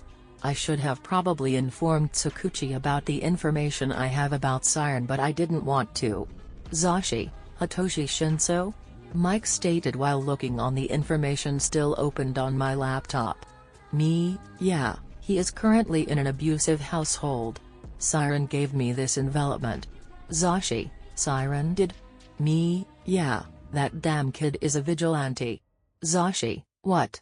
I gave him the envelopment, which he gladly took from me and skipped through the paper. Zashi, he did a good job, but how did he know that we wanted to adopt someone? I don't know. Why don't you ask him when you talk to him the next time? Speaking of talking to him, how was yesterday? I didn't manage to be here. Zashi, you didn't miss anything, show. He wasn't there. Makes sense if he was helping that kid and gathered that much information about him and his parents. Zashi, so are we gonna adopt him like Siren suggested? I don't know, are we? Zashi, yes. Time skip brought to you by a busy underground sleep-deprived coffee-addicted cat and its loud cockatoo preparing to save a boy. Izuku POV. It wasn't even 24 hours later and I could already hear police officers on the streets. Quick to react as always. I took my headphones and changed my clothes to some old clothes I found in a locker. They were still good, so I didn't see why not to. Next, I went to the apartment complex of the boy and watched it from the side like some other civilians. There were two heroes I immediately recognized, Present Mike and Eraserhead. So they really are gonna save him. I am so happy to see him safe. Maybe I will meet him again. I sure hope so, and next time we meet, you won't be sad and hurt anymore. I watched the heroes go inside the house and moments later return with two adults cuffed and shoved in a police car and a certain purple-haired boy in Aizawa's hands. He was carrying Shinso out of the building as Hitoshi had new wounds. He looks so sad. How could they hurt my little fluff ball? Oh, I know I can use my quirk to brighten his mood. And he would relax. Wait, no, I can't. Damn drawback. Or maybe I can just for a little bit. I then made my mind to sing just for a little bit, even if it hurts. He needs to know he is safe and that I was there. https://u2.b/3xochtgo. Don't tell the gods I left a mess.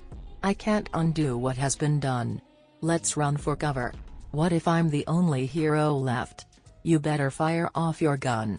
Once and forever style equals text align center, greater than he said go dry your eyes. And live your life like there is no tomorrow, son. And tell the others to go sing it like a hummingbird. The greatest anthem ever heard. We are the heroes of our time.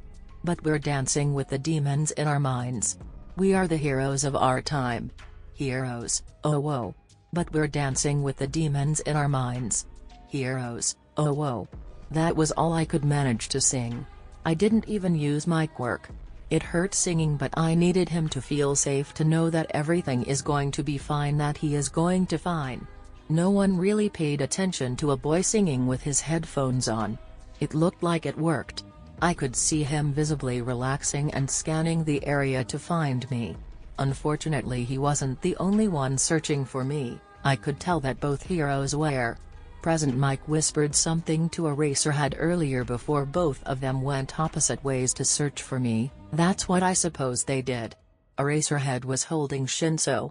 As soon as Hitoshi realized what the hero was doing, he tried to stop him by all means. He screamed at the hero, struggled and tried to get down to run away. However, all he did was reopen old injuries. I appreciated the gesture. It gave me an opening to just vanish from their sight in the mass of people at the scene. They didn't see me, nor follow me, that I made sure before returning home. Third POV. 2 years have passed and Siren made himself pretty popular. The civilians hid every information the police tried to get out of them. Eraserhead was now actively searching for the vigilante, and some pro-heroes like Hawks or Endeavor were also involved in his case. They all tried to get a glimpse at the mysterious vigilante. However, to no avail. After 2 whole years with no hero or police ever seeing Siren in person even once besides the sleep-deprived hero, when Izuku decided that Shinso needed their help. Shinso was adopted by the 2 heroes that saved him. He was happy and he learned to get his quirk more under control while also training with his dad, Izuku, to be a hero. Hitoshi was so glad to be saved, but he worried about his savior. Every time Izuku or Yamada would get out because of Siren's appearance, he would immediately ask for the vigilante. He couldn't forget the voice that saved him that day, nor the seashell that he now was wearing as a pendant. Izuku was getting annoyed, but at the same time was deeply impressed by the vigilante. He knew that Siren was young and a boy. However, that boy was more skilled in doing hero work than most other pro-heroes or his classes. He wanted to meet him in person, but every time he got close to the person in the shadow, he would immediately vanish in thin air. If he didn't know that Siren had some kind of mental voice quirk, he would have thought that it was teleportation. Every night he would go and look past his patrol time to find Siren. He wanted the boy to be safe. His gut was telling him to protect the boy and get him off the streets. Siren deserved to get a helping hand after what he did in these past 2 years, and he was one of the people ready to extend a hand. Yamada was sad. Siren never contacted him again soon after they officially adopted Shinso. He simply stopped. He was worried about the boy. From his past couple of talks and songs he listened to, he could tell that Siren was lonely. However, Hisashi knew that Shoto was doing his best to find the vigilante and that there was nothing he could do except turn the radio on every day at 6 p.m. till midnight and hope that Siren would be on. Nezu heard about Siren and was also playing their weekly scheduled chess. You would have thought that Nezu found Siren online and decided to invite the vigilante to a game of chess. However, it was the opposite around. Izuku found Nezu in an online chess game. The principal's alias was Rat God and invited the Chimera to play. He won the first round much to Nezu's surprise. Siren didn't play like normal players. He always shows and makes every move clear to his opponent to be able to corner them. He forces them without their knowledge to do the moves he wants them to do and fall for his trap. Once his victims notice their dilemma, it was already too late. Checkmate. Izuku nearly always wins. This intrigued the principal. The young vigilante already managed to win a majority of the games they play, never using the same tactics. Nezu wanted to meet the mastermind himself, so he ordered the already sleep-deprived teacher and all the other ones to go search for him and give him an invitation for a meeting in UA. Izuku as Siren loved his night patrols. He managed to avoid any heroes and police officers so far. When the sun was up, he was either a homeless boy roaming the city streets, in the library, or in his home's library, but he knows every book in and out there. After 2 years reading and studying the same book multiple times, he got bored, so he went to the local library as often as he can. Izuku got his food from the people, thanking him for saving their lives and leaving it where he saved them. He never asked why they did it, nor how did know that he needed it. The green bean was happy, to say the least. He didn't need to eat much because he was so used to eat only once every 2 weeks, but at least he didn't need to eat from a dumpster anymore. Naturally, thanks to his vigilante work, he got a lot of injuries and also scars. Nevertheless, he loved his work and it was worth it. His quirk evolved in the 2 years too. He once was too close to passing to the other side for anyone's comfort. Izuku was scared and began to sing.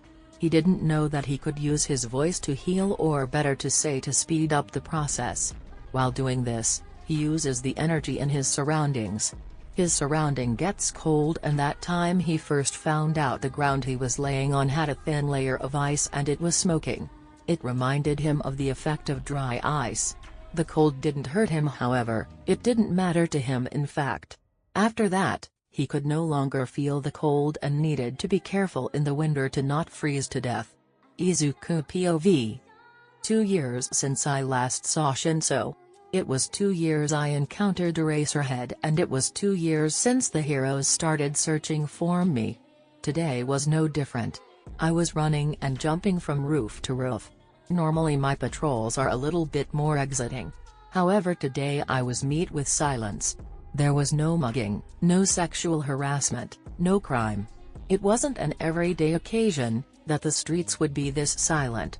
I was sitting on a roof after running for hours. It was currently 3 AM. No heroes were around me, so I decided to take a break and just enjoy the night view. I wish there would be more days like this. It is so peaceful. I lay down on the roof and started to gaze at the stars.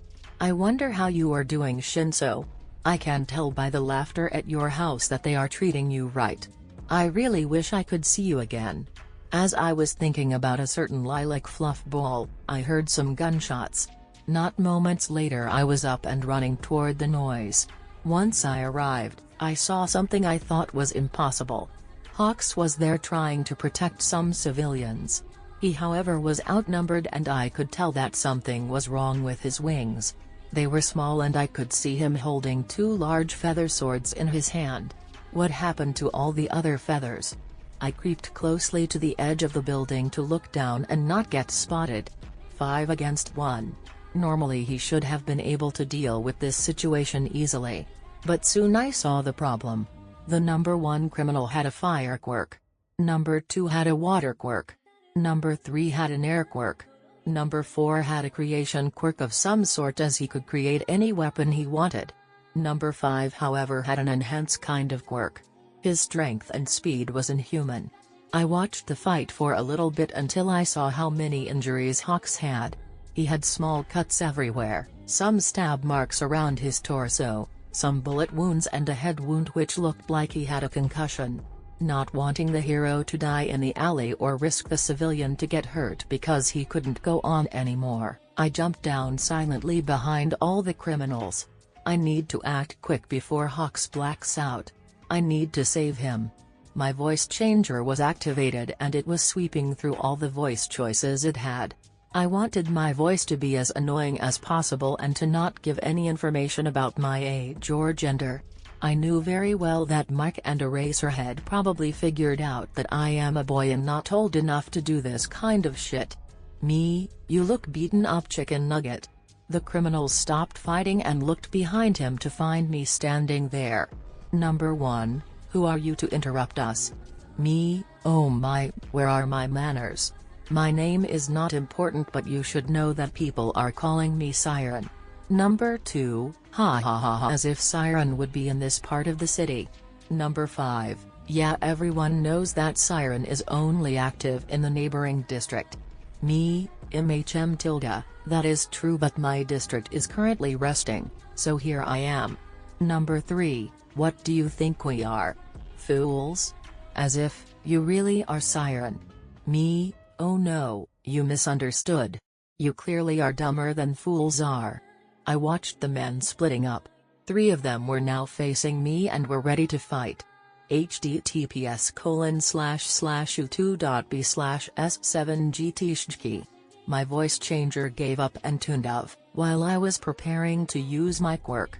I didn't care if I was the one attacking them first. Hawks was bleeding a lot and he didn't look so good either.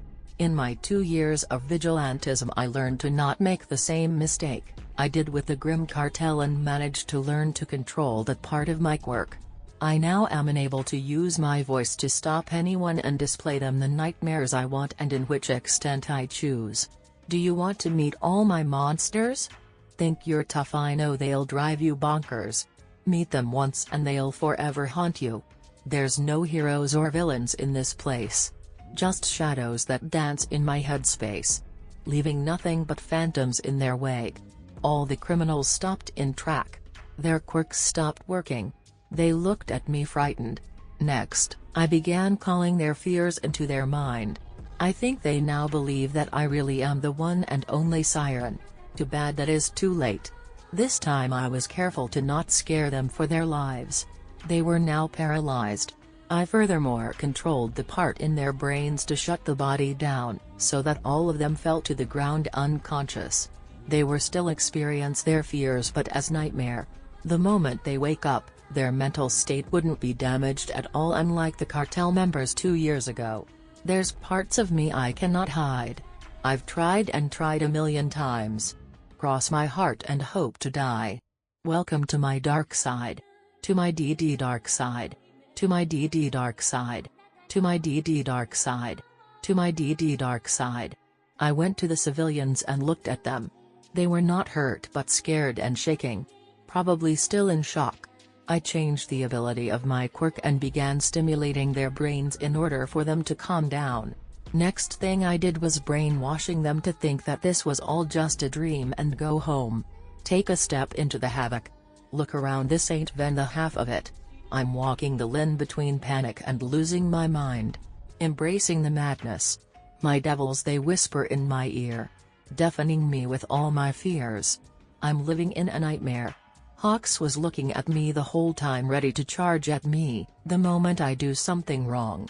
I watch the civilian stand up and go home. I then put my hands up and faced the hero. Now I had a better view of all his injuries and he wasn't nearly in a good condition. There was a blood pool forming at his side. Better fix his injuries quick. I knew if I changed my quirk's ability to healing, that it would cost me my voice. Although it was a pretty useful feature, the moment I use it, my quirk goes into overdrive and I can't hold it up for long until I can feel the drawback. Seeing as the hero really needs it right now, I decided to change and heal him. There's parts of me I cannot hide.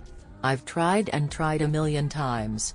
Cross my heart and hope to die. Welcome to my dark side. To my DD dark side. To my DD dark side. To my DD dark side. To my DD dark side.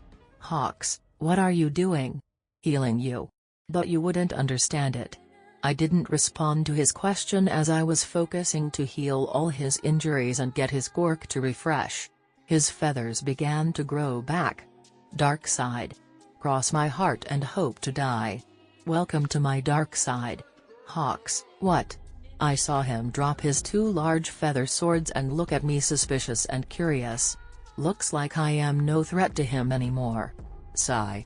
I never was in the first place. My voice began to waver and become quieter every line I sang. I could feel the drawback already. It was hurting. To my DD dark side. Welcome to my dark side. Welcome to my dark side. Welcome. Welcome to my dark side. The moment I finished, my voice vanished. I looked at him and began to sign. He at least was now all healed up and able to fly again. Me, signing, you okay? He crooked his head to the side. Hawks, I don't now sign long, why don't you just talk to me? I mentally face-palmed myself. How can you be so stupid? Do you perhaps also have a bird brain? I looked at him and made a motion to my throat and then shook my head. Hawks, oh, so you can't talk right now? I nodded. Bing bing bing, he got the point finally. Not wanting to be there anymore, I began scaling the wall back up to the roof. My head hurt and I had a big migraine from switching my quirk abilities. I was hoping that Hawks wouldn't follow me, but I was wrong. Hawks, are you okay? No, I am not. Do you not have eyes? It was clear to anyone watching me move that I wasn't alright, that my head was messing with me. I need some rest. It is getting harder, damn migraine. I looked at him dumbfounded before starting to run back where I came from. Hawks was still following. I tried to get him off my tracks, which would be easy if I could think straight. There was only one thing I could think of. I made my way to a playground nearby. Jumping down and went to the sand pit. I took a branch and wrote my question down. Me writing, why are you following me? Hawks soon landed right beside me. Hawks, you saved me, kid.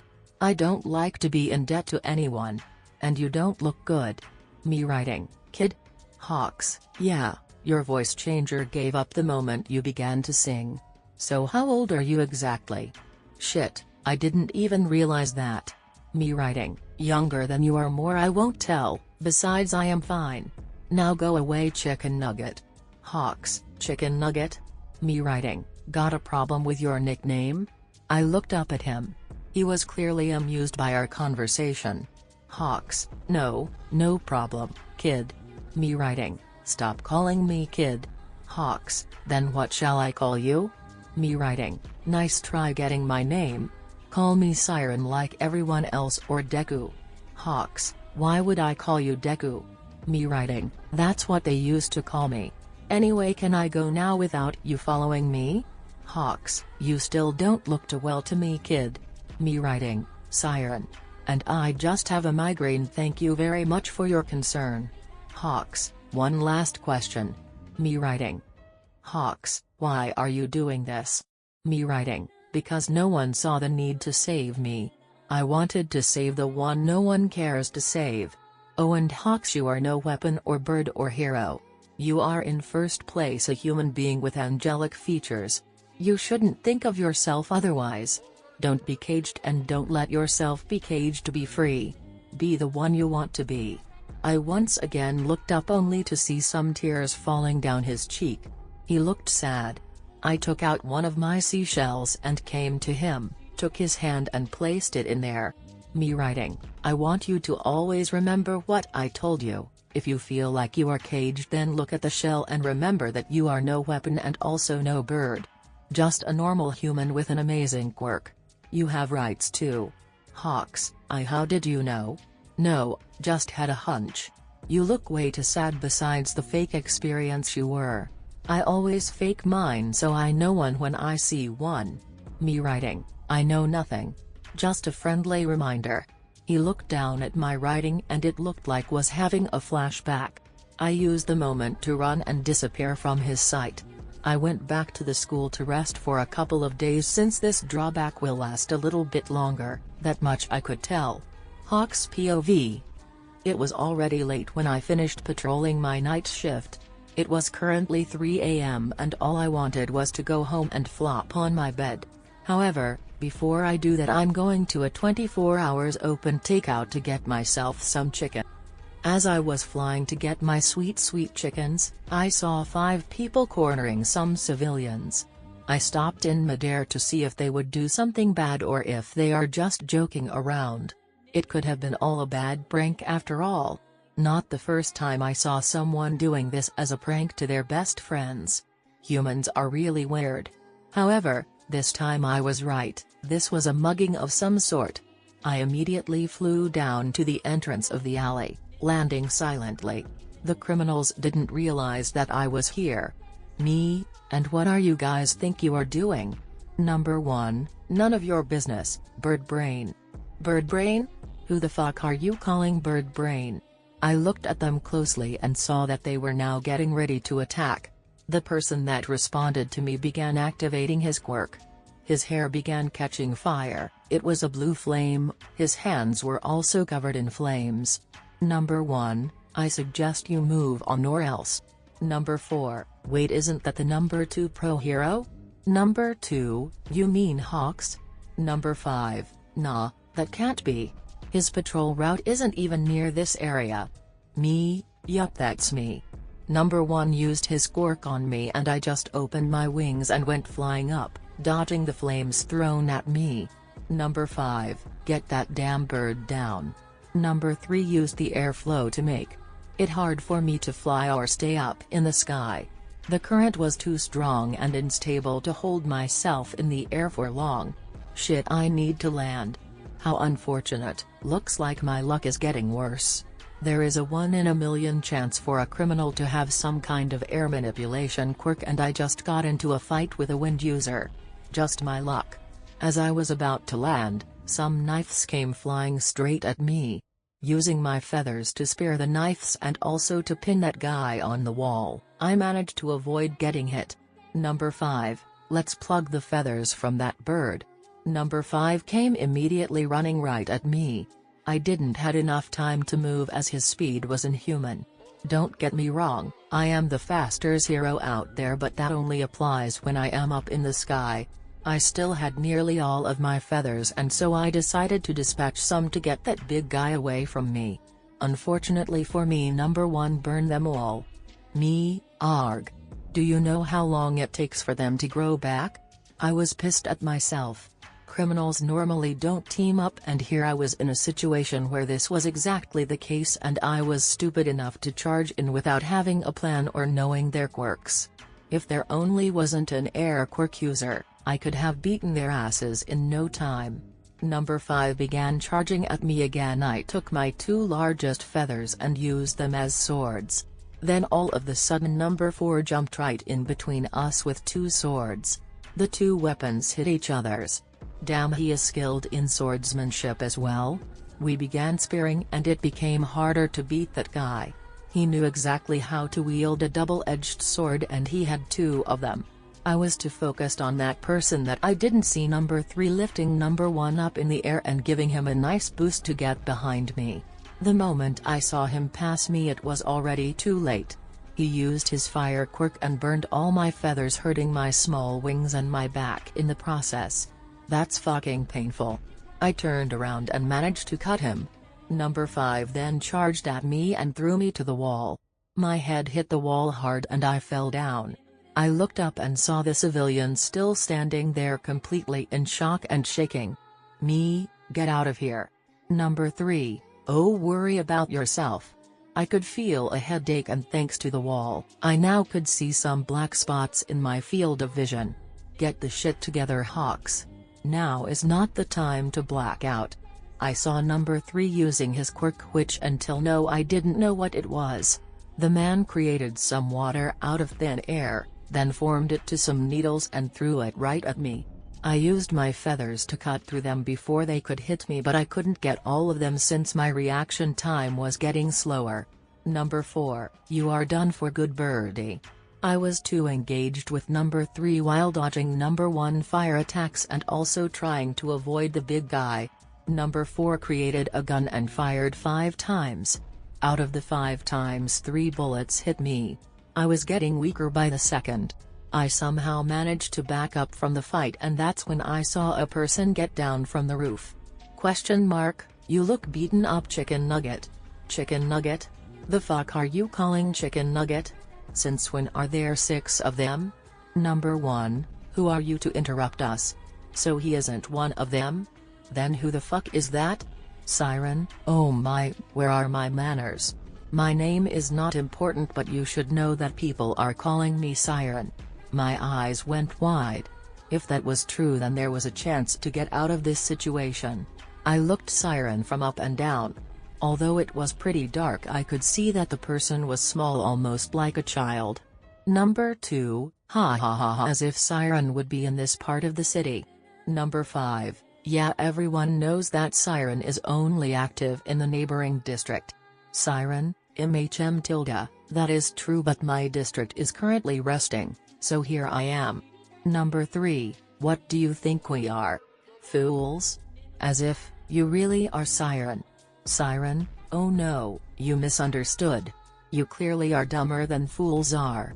I was cackling a little bit. It was funny to see that he wasn't scared at all. The 5 men were splitting themselves up. 2 of them faced me while 3 of them charged at Siren. That's when I heard his voice. It was a beautiful angelic-like voice. I watched in awe how all the criminals fell to the ground unconscious. So that is his quirk. Watching him closely, I saw how Siren went to the civilians and they simply stood up. He helped them stand up before they just exited the alley without a word. He then faced me. I could see his shining emerald eyes. They were so beautiful, they looked like a gem. Too mesmerized to look away, I stared at him the whole time. He was still singing, and that's when I felt a warm feeling where all my injuries are. I stopped feeling the pain. What? Is he healing me? How? Hawks, what are you doing? Siren stood still, and in the next moment I could sense my feathers again. I instinctively opened my wings and looked at them. All the feathers were there. If my eyes weren't wide open the whole time, then this time they surely were. Holy shit. Who was this kid? An guardian angel? How can he do that? Why is he doing this? I had so many questions in my head and I only managed to get out one word. Me, what? He didn't respond but instead was signing me something. I really should have learned sign language. Why was I so dumb and ignored all the people trying to force me to learn it? I watched Siren's hand drop.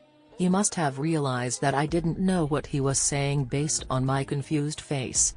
Me, I don't know sign long, why don't you just talk to me? He signaled me that he couldn't talk. That's illogical, I just heard his angelic voice? Wait a moment, what if it was his quirk's drawback? Surely they must be more than just losing his voice. He just saved me. I feel kinda bad for him now. Quirk's drawbacks can be painful and healing quirk drawbacks are always painful. Me, oh, so you can't talk right now? Siren gave me a small nod. I saw how slow he nodded his head and became worried. He also closed his eyes while nodding, which let me believe that a lose of his voice wasn't the only drawback he had. Me, are you okay? It was a stupid question. The kid in front of me wasn't looking good in any sense. He looked mentally beaten up after he finished his song. His eyes were now dull instead of the shining one before. Siren looked like he could collapse any minute because of exhaustion. Can't blame him. He not only healed me but also defeated the criminals and made sure that the civilian would be okay. Can't imagine how tired he must be after using his quirk to such an extent. I could only guess the last part from other similar incidents. The police never found out what his quirk was. All we knew was that it was some kind of mental thing, but this was something completely different. It looked more like he had quirks instead. I watched Siren scaling the wall to the roof and I decided to follow him. I don't know why exactly, but I was worried about him and all I wanted was that he would be safe. Maybe I could even see where he lives. Nah, who am I kidding? This kid won't lead me to his home. Still following Siren from up in the air, I was surprised where he took me. It was a playground and he went to the sandpit. I hovered slightly above the ground until I saw that he was writing something. Not wanting the air to mess with the sand while he was writing, I landed beside him. It didn't go unnoticed that the boy tensed up and jumped slightly. Siren writing, why are you following me? Why? Why did I? Honestly, I don't know. All I know is that I feel an urge to protect you, kid. Me, you saved me, kid. I don't like to be in debt to anyone. And you don't look good. Siren writing, kid? Hawks, yeah, your voice changer gave up the moment you began to sing. So how old are you exactly? Didn't he realize that? Siren writing, younger than you are more I won't tell, besides I am fine. Now go away chicken nugget.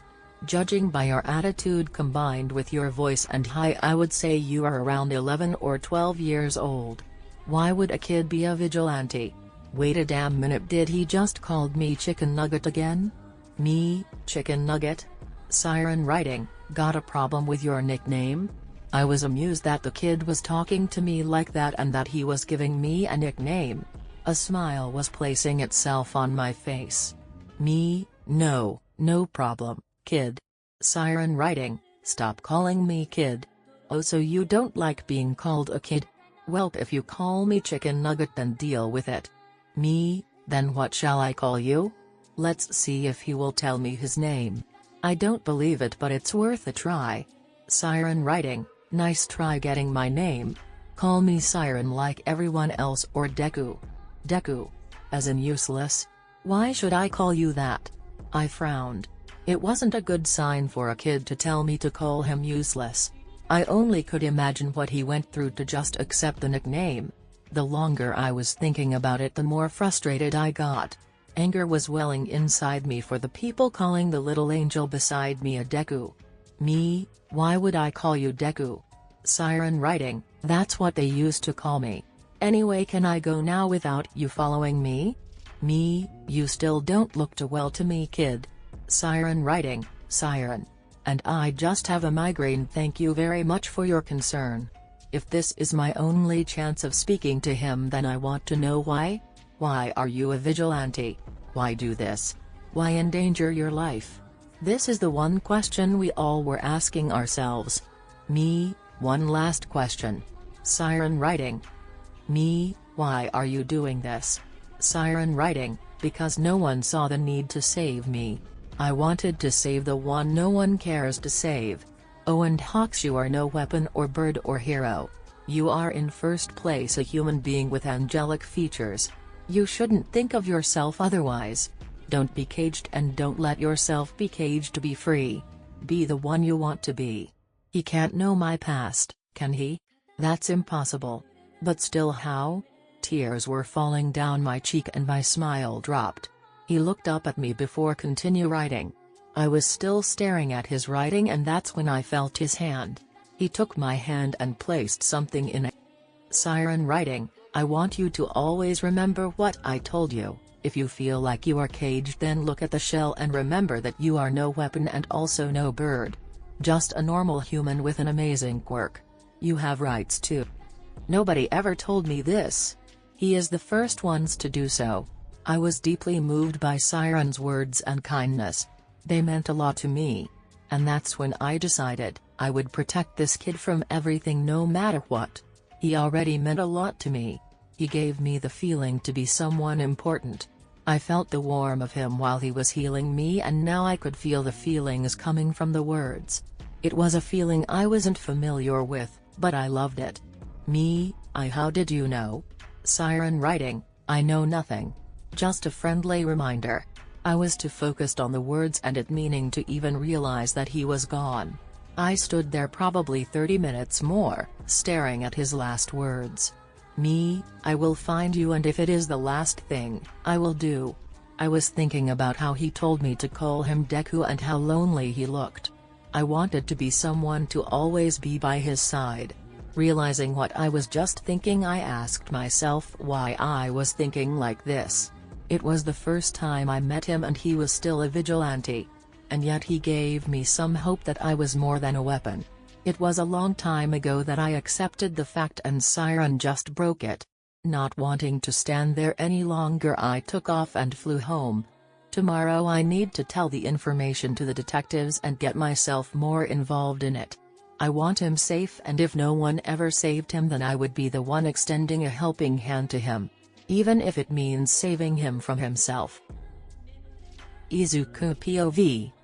It was 3 days ago that I helped Hawks out. 3 days ago I overused my quirk, and it's been 3 days exactly that I wasn't able to use my voice. Oh, how much I love quirk drawbacks. At least my migraine stopped yesterday. In these 3 boring days I was stuck inside the school building with nothing to do. The building was old and dusty, and since I couldn't go outside as much as I would love to do that, I decided to clean this place up a little bit. Naturally, I didn't clean everything. The building was rather big. An abandoned 3-story building. I wasn't that stupid to do that. Instead, I just cleaned up the room I was most frequently in, the library. After a while I also started to do some quirk analyses from the pro heroes that were currently on my case.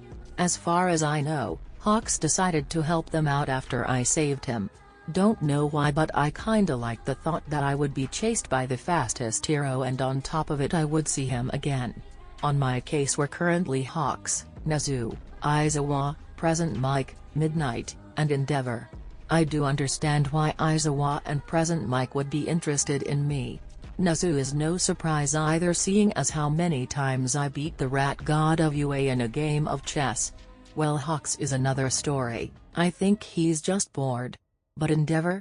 The fuck did I ever do to the flaming trash can? Today was the 4th day and I was currently writing an entry in my notebook of Hero Analyzes number 13 until I heard some commotion outside. It wasn't really something abnormal. There was always commotion outside a school building. However, seeing as I was in an abandoned one and a haunted one on top of it, this was rather surprising. I really hope it's not the gang of teens again. I don't feel like dealing with them right now. Not wanting to risk any criminal discovering me, I took all my notebooks and my vigilante costume and went to the basement.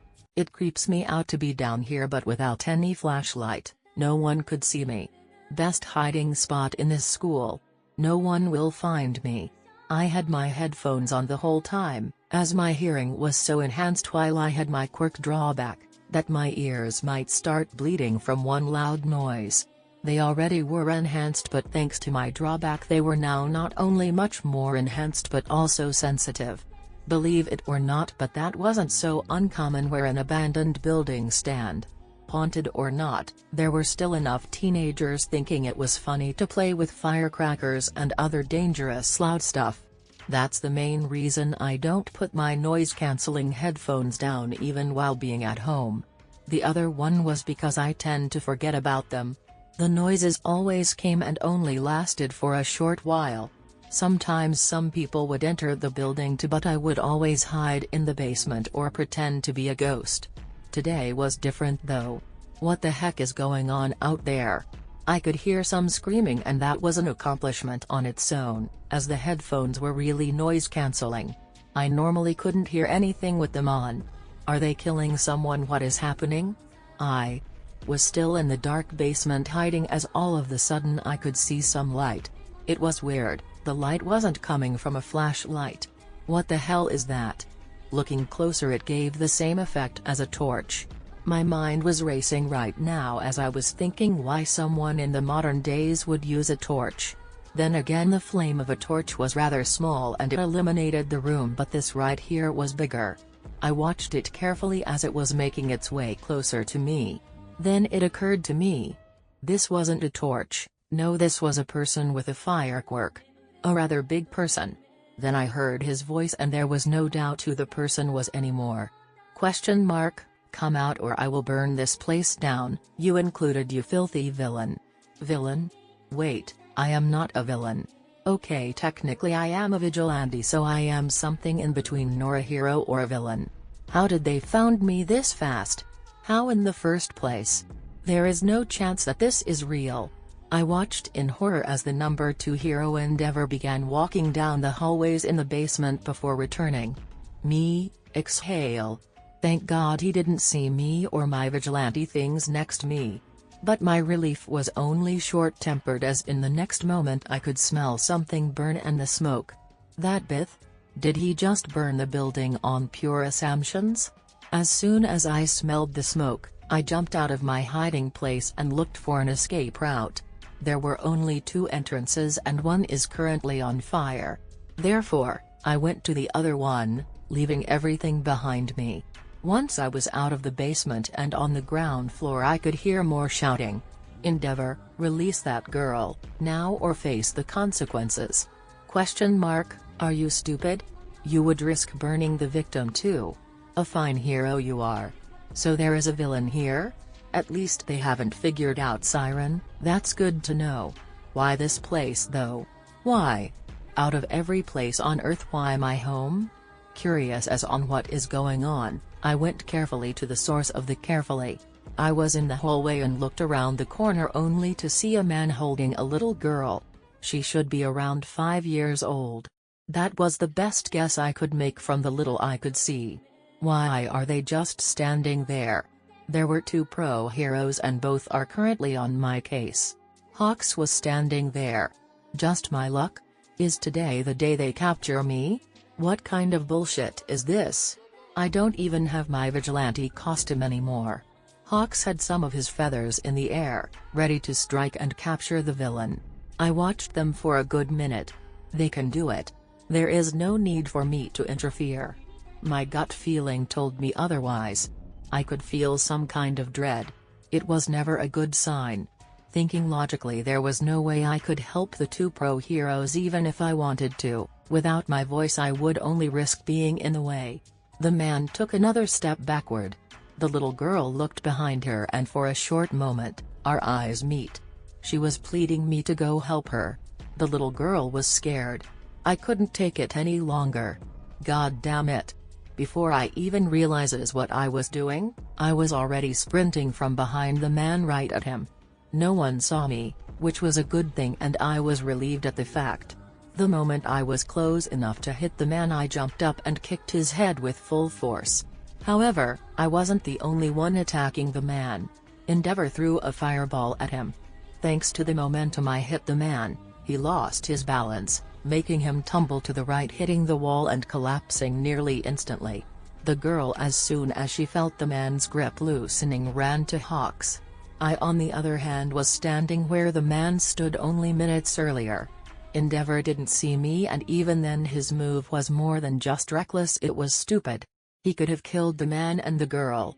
No matter how different I look at it, the trash can throwing fire wasn't a smart move. The outcome was the same every single time. The girl would either get hurt or killed by said hero. This made me mad. The problem, however, was that I was standing where the villain once stood and the fireball was directed at him. I saw it, but it was already too late. The moment I tried to get out of its way was too short. All I could manage was jump to the side and hope it won't burn me completely alive. That lunatic pyromaniac. Fire isn't the answer to everything. I felt it. It hurt. The fire only grazed me, but my left side was a little burned. My arm and a little bit of my torso had third-degree burns. It hurt so bad. Tears were streaming down my face. I looked at the pro heroes, saw their shocked faces. Next thing I did was run. No. Fucking nope. I can't get captured. I can't go to an orphanage. I just can't. I can't stand it. I ran and ran and ran. My feet took me to the roof. There was no escape from here. Fuck. Why did I turn right and ran up? I am so dumb.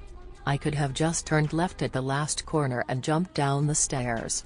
Fuck, I am so stupid. The door to the rooftop fell close after I ran outside.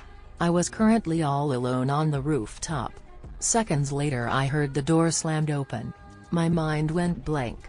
My eyes widen as I realizes how the situation must have looked like for the person standing in front of me.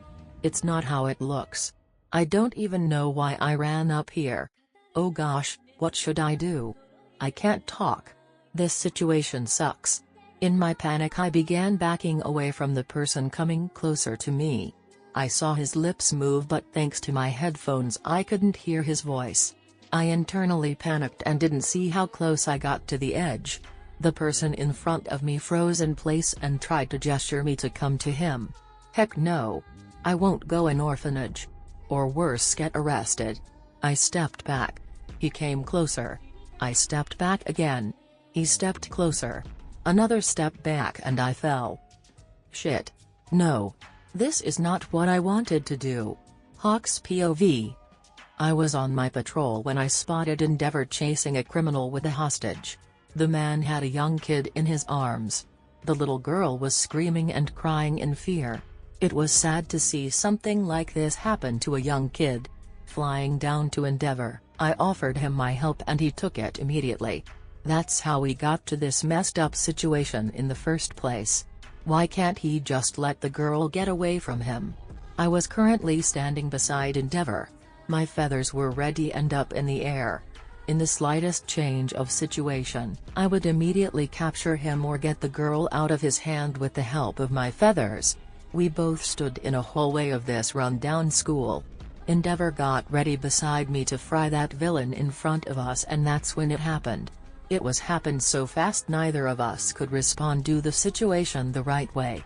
Endeavor threw a fireball at the man and my feathers were ready to get the girl out of his hand seconds before the fireball would hit its target. What the hell is a kid doing here? A boy came out of nowhere and hit the target. Moments later, the little girl ran to me while Endeavor went to get the criminal. Said boy had no chance of escaping the fireball intended for the criminal. I watched how the fireball grazed him. I could smell the burned flesh. The kid only stood there, and once our eyes connected, he sprinted away. What's more disturbing was that Greenette didn't even scream or react to the injury the slightest. It wasn't a small burn. Jesus Christ. Me, hey kid. He didn't respond but instead bolted around the corner. Me, wait kid. Stop. Those burns. How is he able to even move with them? The small girl was hugging me the moment she came to my side. I wanted to get to the boy as soon as possible, so I bent down to her. Me, hey little one, can you be good girl and stay with Endeavor over there? The girl was hesitating, but I couldn't wait any longer. I needed to see that boy. He needed help more than anyone in this situation, and something about the way he looked at me was familiar. I, however, couldn't wrap my mind around it. I felt sad and hurt at the same time, watching him receive the injuries from Endeavor. I didn't know why exactly, but I had these strong feelings to protect him. His eyes. Where did I see them? I took the girl and placed her near Endeavor. Me, watch over her, I'm going to go get that boy. Without letting him reject me or say a word, I took off. I gave him no other choice as I was already flying through the hallways to get that boy. The hallways were luckily big enough for me to maneuver and fly around. The moment I got to around the corner, the Greenette was already gone. How can he be so fast with such kind of injuries? What was he doing here in the first place? I dispatched some feathers in order to search for him, and sure enough I found movements which were leading to the roof of the building. So I went there as fast as I could. The moment I opened the door leading to the rooftop, I was met with a scene that not only shocked me but also broke my heart. I didn't know why I was feeling so sad and attached to the boy when it was the first time we meet. I watched him go backwards and all the puzzle pieces fell together.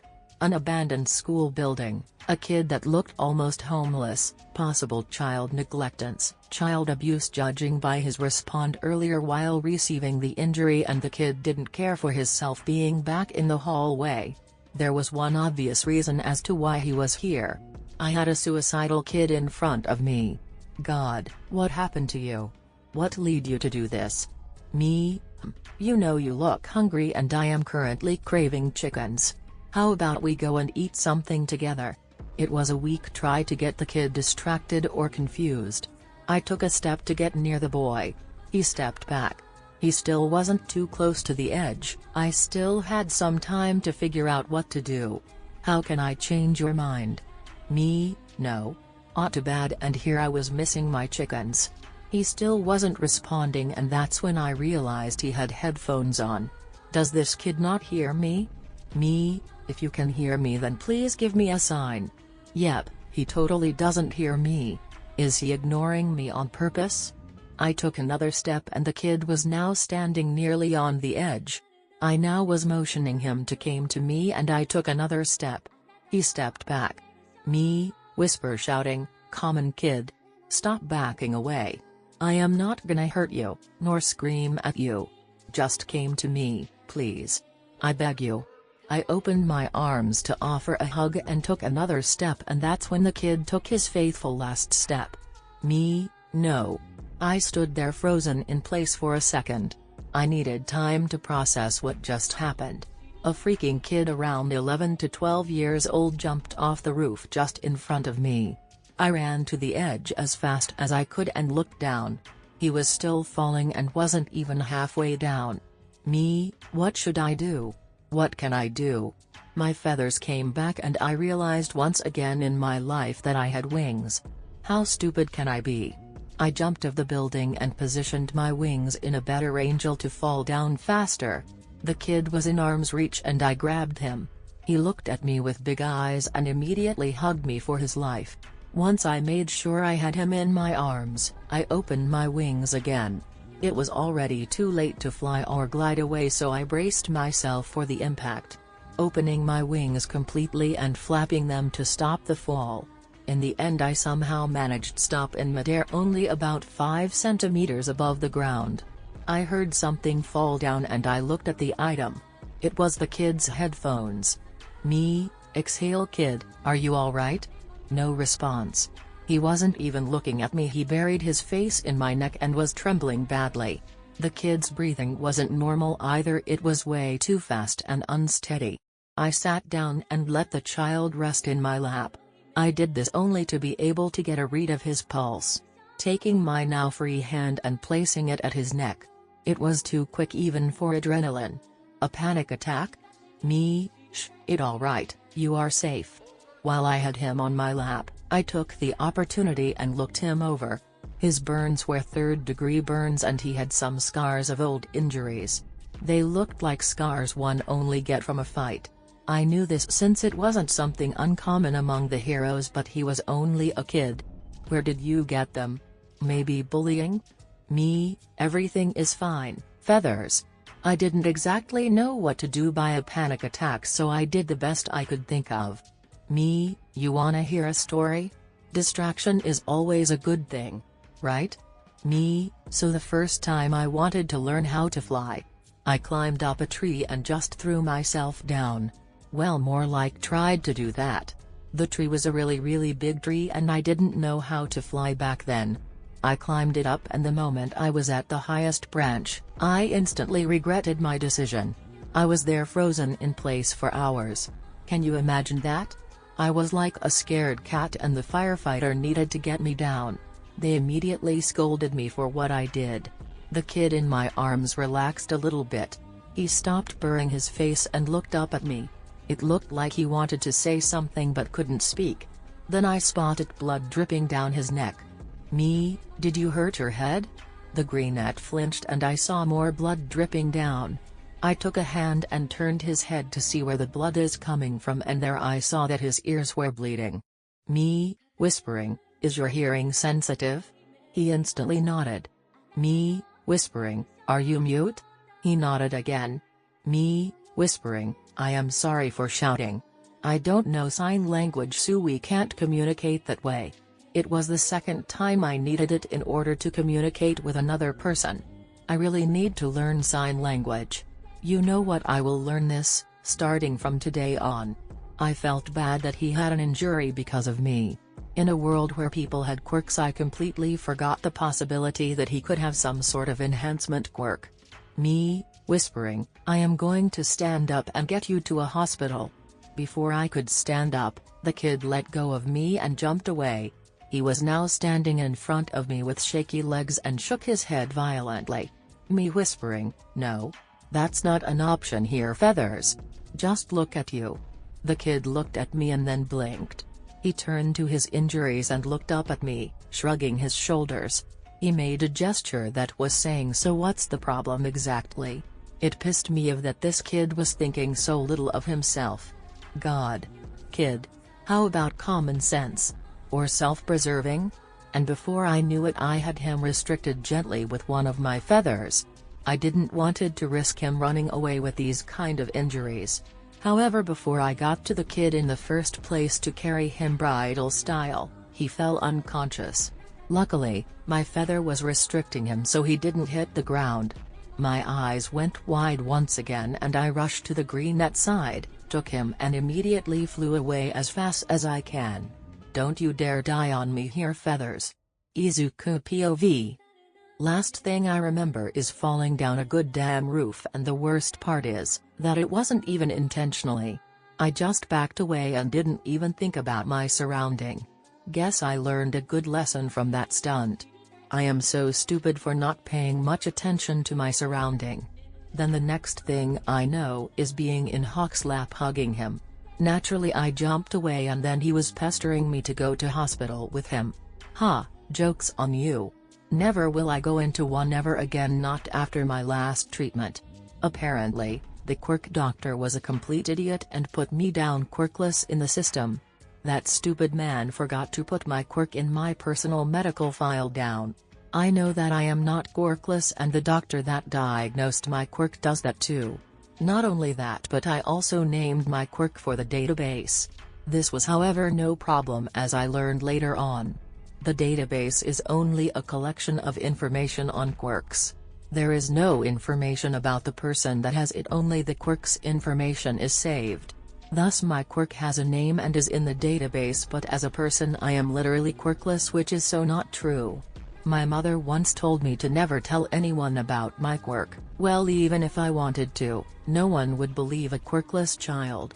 Since they are so delusional and only want attentions and would do anything to get it.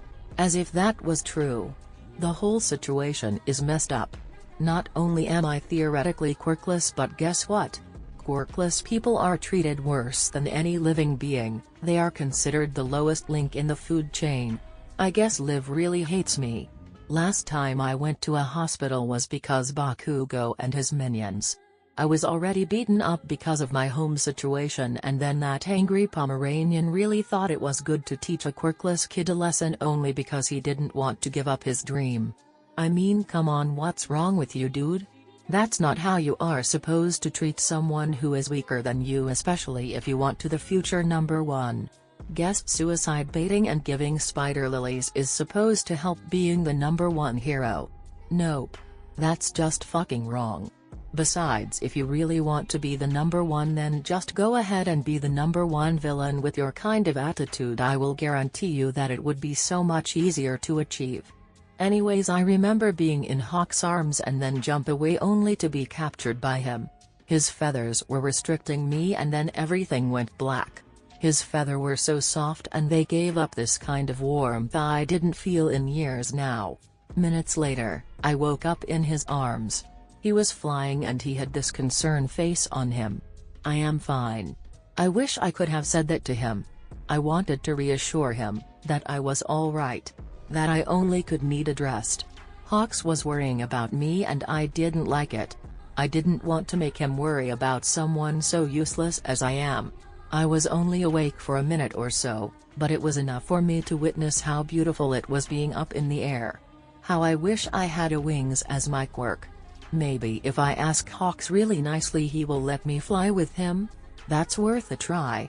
The view was so incredibly mesmerizing that I soon fell asleep. It was comfortable being carried, the wind was also gently and I could feel his warmth. Overall, I completely forgot about my wounds and in how much pain I really was.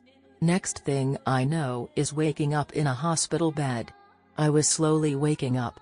The light in the room was way too bright than it should be. After a while, my eyes adjusted to the brightness. I could hear a beeping. The beeping was getting annoying and in a faster rhythm. ? It's okay, you are safe. My head immediately went to the source of the voice.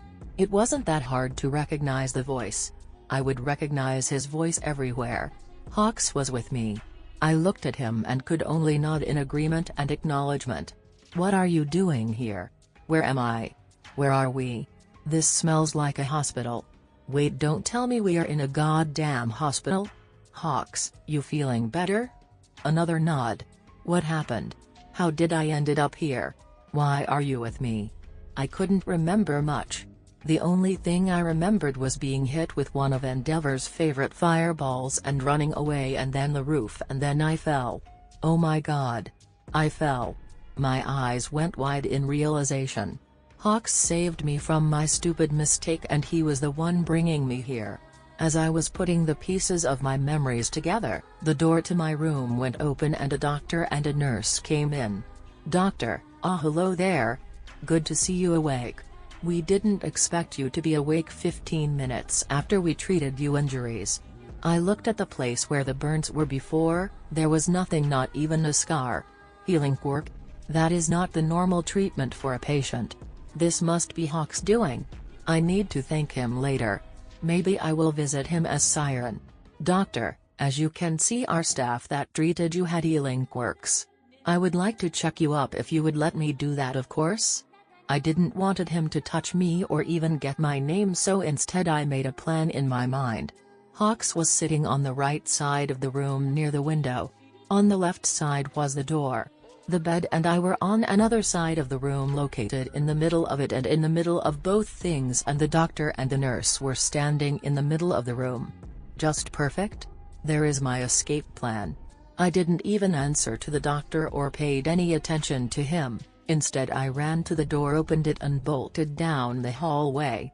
My clothes were burned and they didn't change them, which I was happy about it, or else I would probably look like a fool.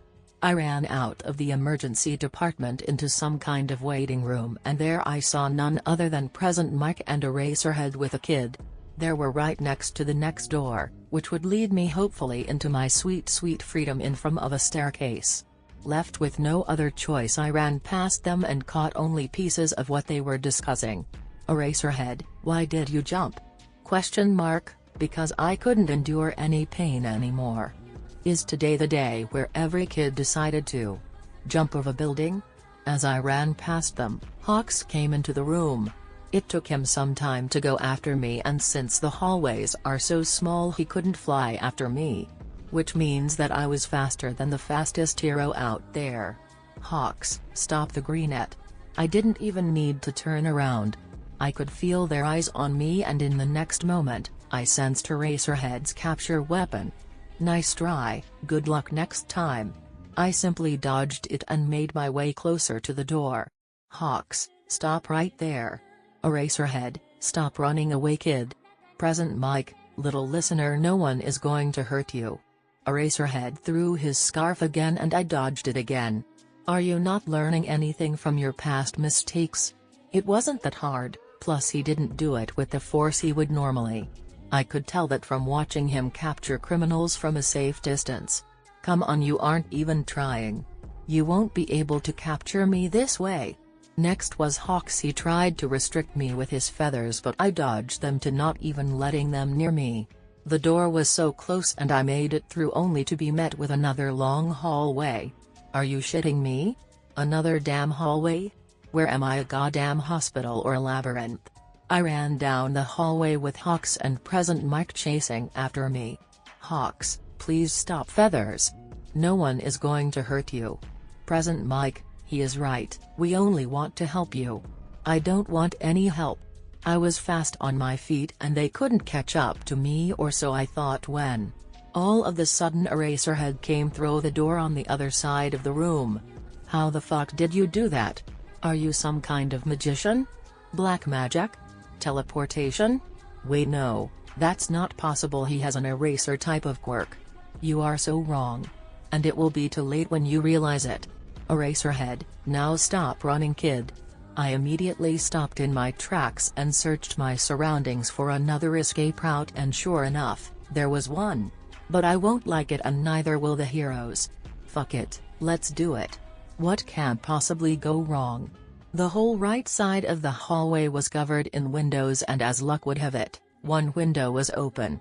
The bad news was that it was right next to Eraserhead. Looks like today is the day of jumping down from buildings or out of windows. What a great day, really. I had nothing to do otherwise. Present Mike, show. Good that you made it in time and took the shortcut through the other door. Wait, what shortcut? Hawks, wait, what shortcut? Present Mike, oh, there is a parallel hallway which is slightly shorter.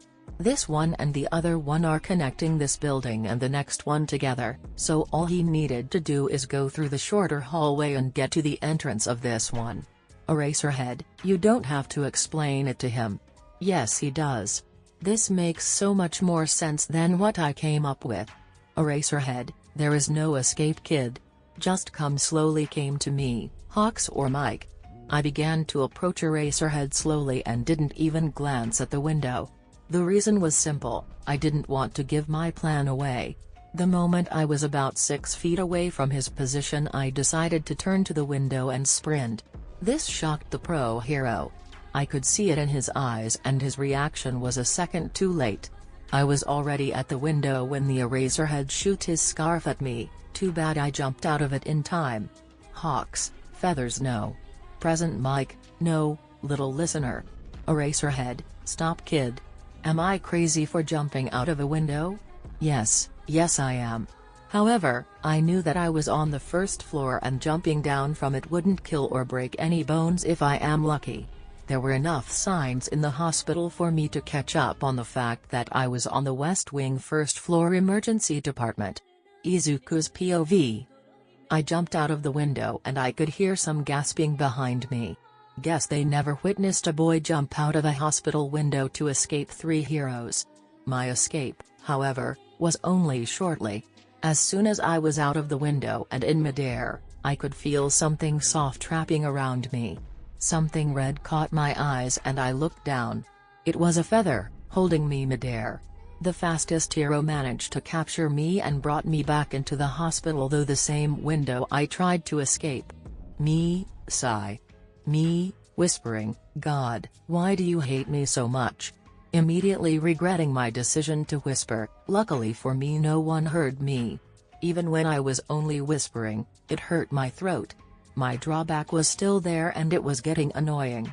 I furrowed my eyebrows as I was thinking and was slowly retrieved and let down at the cold hospital floor. I completely forgot that he could do that. Damn it. So much to my escape plan. The 3 heroes immediately went to my side and Hawks didn't let go of the feather around me. Eraserhead then went behind me and closed the window for good. I didn't look up. I simply didn't have to. I knew exactly how they were looking at me and I didn't like it. This was not a suicide attempt nor was the first one, but they won't believe me. So I didn't bother correct them at all. They wouldn't believe me anyway. Present mic, why would you do that, little listener? Maybe to escape. I couldn't say anything. I knew that he would recognize my voice as Siren's voice and even if I wanted to, my drawback was still intact. Hawks, he can't talk, or at least I think he can't. I tried talking to him once but he was signing and I don't know sign. Eraserhead, that's a problem. No shit Sherlock. Present mic, luckily, for you we both know sign. Ha, don't tell me you are expecting me to sign you something while the chicken nugget is holding me captive. Like, how do you think I should do that? I could feel something dripping down from the side of my head. Reaching out for it was impossible, beside I already knew what it was, my blood. Me, sigh. Not again. They are way too loud for comfort and I can only endure a little bit of the noises thanks to the healing quirks, but now I could feel the buzzing in my head. A very bad headache was the result of it. My hearing was so sensible I could hear the people talking from the other side of the doors as if they were shouting. Eraserhead must have seen me flinch and the blood dripping from my ears as he began approaching me and crouched down right beside me. He used his capture weapon to wipe off a little bit of the blood that was dripping down. Eraserhead, whispering, do you have sensitive hearing? I nodded slowly. This must have gotten the attention of the other 2 heroes that were talking about sign language and how it made Mike's life easier as a hero until now. I still didn't look up, my eyes were fixating at the floor. Present Mike took off his headphones and placed it on my head. That was when I decided to lift my head.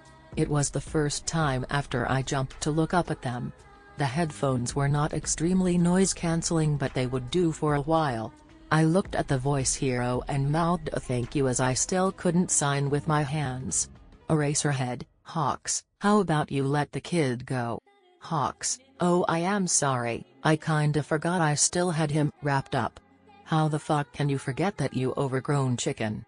His feather began to let me loose and float back to him. Me, signing, thank you. Hawks, what did he sign? Eraserhead, a thank you. Hawks, no problem, feathers. Present Mike, how about we go and see a doctor? Maybe they can do something about your ears. Me, signing, no. I was not only signing but also shaking my head. No way am I going back. I even refuse to go back. Hawks, why not? Just because I don't want to. I have reasons. Why can't no one understand? Hawks, I am not letting you go and jump down for a third time today in the past couple of hours. Present Mike, he jumped again? Eraserhead immediately erased Mike's quirk. He also saw me flinch at the sudden change of loudness. Hawks, yeah, actually that's a long story, but to make it short, I chased him through an abandoned school building to the roof and he jumped while backing away. He was also in a very bad condition due to previous events and that's why we are here. As soon as he woke up and the doctor came in, he just bolted out of the room and you know the rest. Previous events, eh? That's a nice way telling them that the flaming trash can burn me. Eraserhead raised an eyebrow at me while I was simply shrugging. It's not my fault, well, not completely. Okay, I was a stupid idiot. I should have paid more attention, but still I didn't jump intentionally. Eraserhead, you wanna tell us why you jumped? Me, signing, none of your business.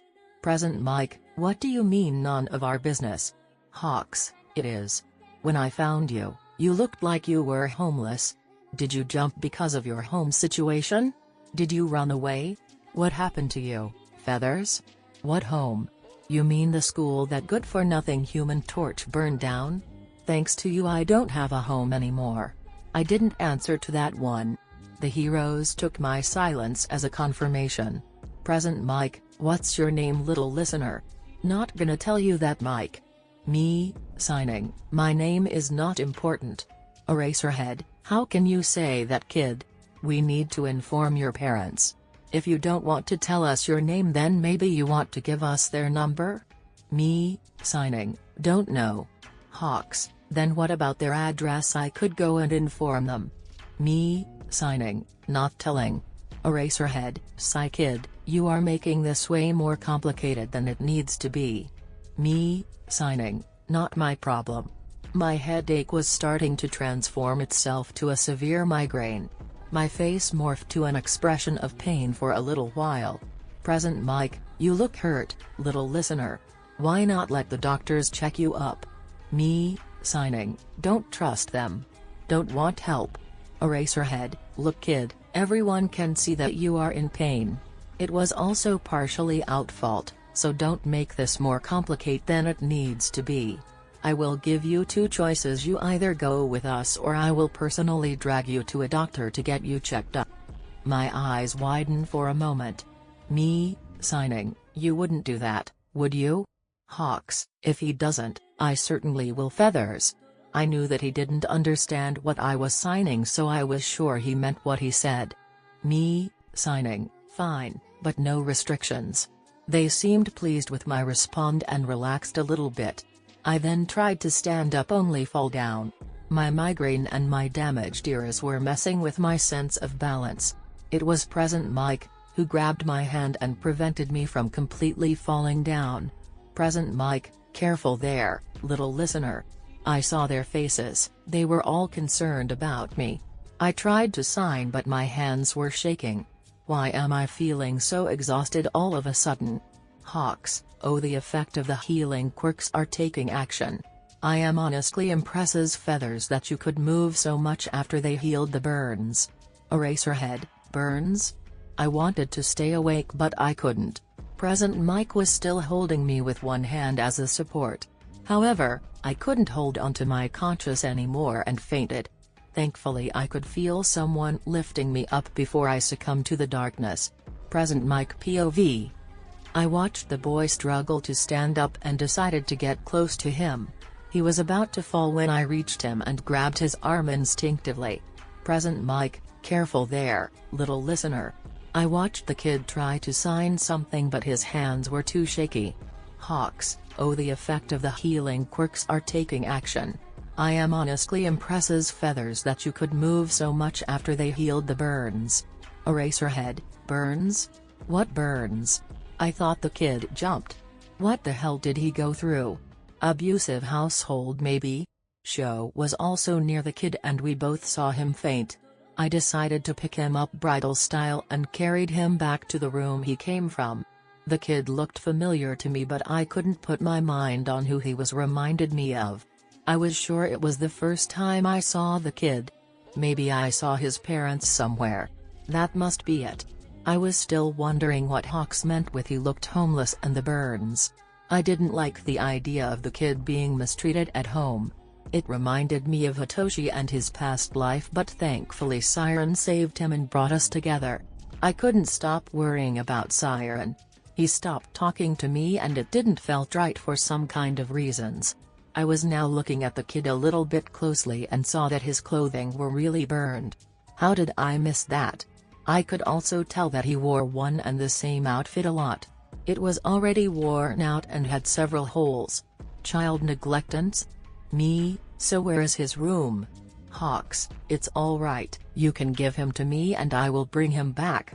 Me, oh no, it's not a problem at all. Let me carry him and lead the way. Hawks. Hawks, if you say so. He took us to the room the kid escaped and I placed him in his bed and tugged him in. The greenette was too light and it was concerning to me, even alarming on how light he was. Malnourishes. Are you not getting enough food at home? Home? Where is your home, little listener? Is it even safe for you there? I looked at him and could only wonder. Then all of a sudden a phone went off and we both looked at the source of the sudden noise. It was Hawk's phone. Hawks, sorry, I need to take this call, it's from my agency. With that, the winged hero went out of the room. Eraserhead then went to my side and placed a hand on my shoulder. I must have spaced out for him to do that. Eraserhead, it's okay Zashi. He is safe now. Me, what do you think happened to him, Sho? He was so resolved too. He didn't even hesitate and just went straight to the window beside you. What could have made him do that? Eraserhead, I don't know, and he refused to talk to us. Unfortunately, there is nothing we could about it. But now we can. Then Hawks came back in. Hawks, I am sorry, but would it be possible for one of you to stay here with him and make sure that he won't escape again? I would love to stay, but my agency unfortunately won't let me do that. Me, it's okay. I will stay here with him, you can go. I already felt attached to the green bean. I didn't know why exactly, but it felt right to be here by his side. Hawks, thank you, and I am sorry for making you do that. With that, the fasted hero went out of the room. We both watched him leave and the doctors enter. Doctor, I wanted to check him up before he bolted out of the room. I see now wouldn't be a good time either, as the effects of the healing process kicked in. Me, do you mind me asking what injuries he had? Doctor, oh, he had some severe third-degree burns from a villain hostage situation in an abandoned school building. That's what Hawks told us, at least. The boy supposedly jumped into action and kicked the criminal while Endeavor threw a fireball at the criminal, hitting the boy instead. I was furious to hear that Endeavor would be so reckless to throw a fireball at someone who had a hostage. Can you blame me? I mean, who wouldn't? There was a hostage and he pulled such a stunt. I do wonder sometimes if he wasn't a villain instead of a hero. Me, could you check up on his ears? He has sensitive hearing and was bleeding a while ago. Doctor, of course. The doctor then went to the boy's side and took my headphones off. He used his quirk to analyze the boy's physical state and put the headphones back on afterwards. Doctor, from what I can tell, his sensitive hearing is connected with his quirk and would heal itself in a couple of hours. By tomorrow, he won't have any problem with it anymore. Me, thanks. Doctor, do you know the kid's name? Eraserhead, we asked but he refused to tell us. Doctor, sigh, well then, we will take a blood sample and see if we can find out who he is. The doctor then went out and called a nurse to come in. The nurse took a blood sample and went out of the room, leaving us alone with the greenette once again. Me, how do you think they will find out who he is? Eraserhead, database. Oh right, that makes sense. I simply forgot that there was one. The database we were talking about had all the information on the citizens. Their blood and quirk would be saved there, in case they need to be recognized. I was happy to think that we would know the boy's name very soon. Me, how long do you think it will take them? Eraserhead, not long. Sure enough, it wasn't even 30 minutes after they took his blood, that a nurse came back with his information. Nurse, the doctor asked me to pass the information to you. His name is Izuku Midoriya. He is currently 11 years old. The odd thing is that he is registered as dead. The apartment where the family lived in was burned down due to a villain's attack and endeavor capturing him. It also says that he hasn't a quirk. Hold on. Midoriya. As in Inko Midoriya. The woman I dated for a while before I realized my feelings for Shota and that he liked me back? It was exactly 11 years ago that I left her. Could it be? Is he my son? That can't be it. Why would she possibly hide our child? Why didn't she tell me about him?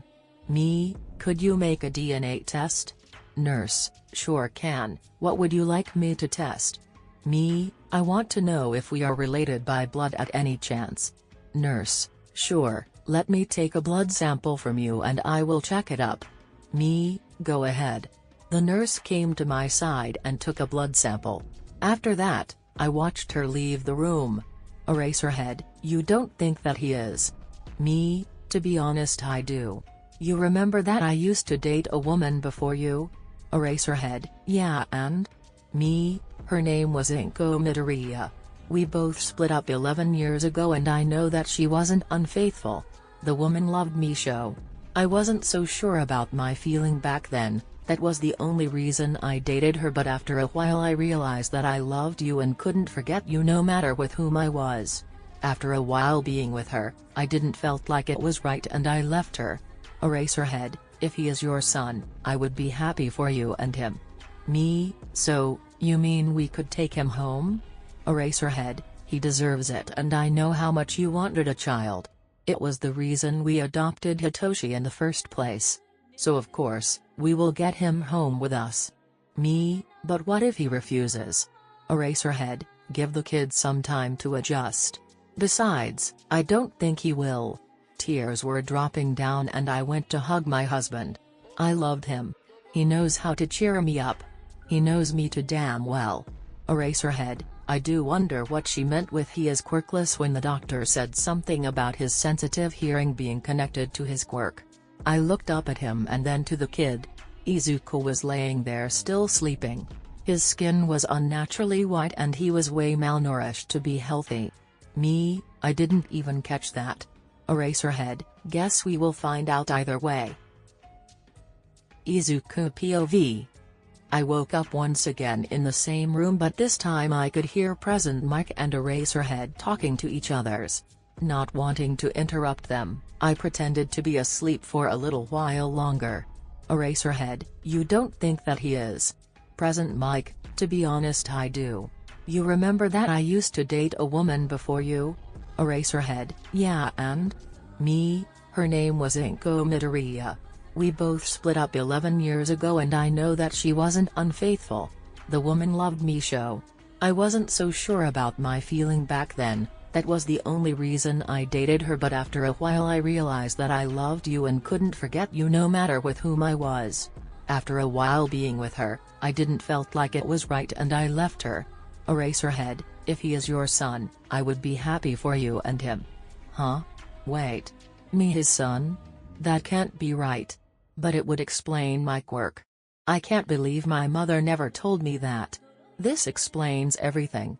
He was the reason why she hated me after I got my quirk. Why my father, no, he saw she hated me too. I was never his son.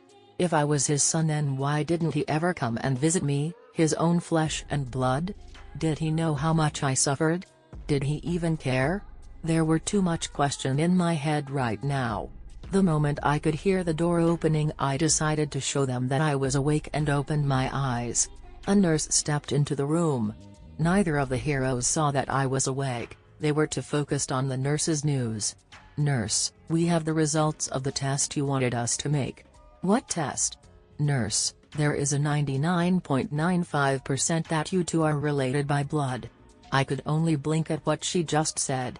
I looked at my supposedly father and saw that he too was in shock.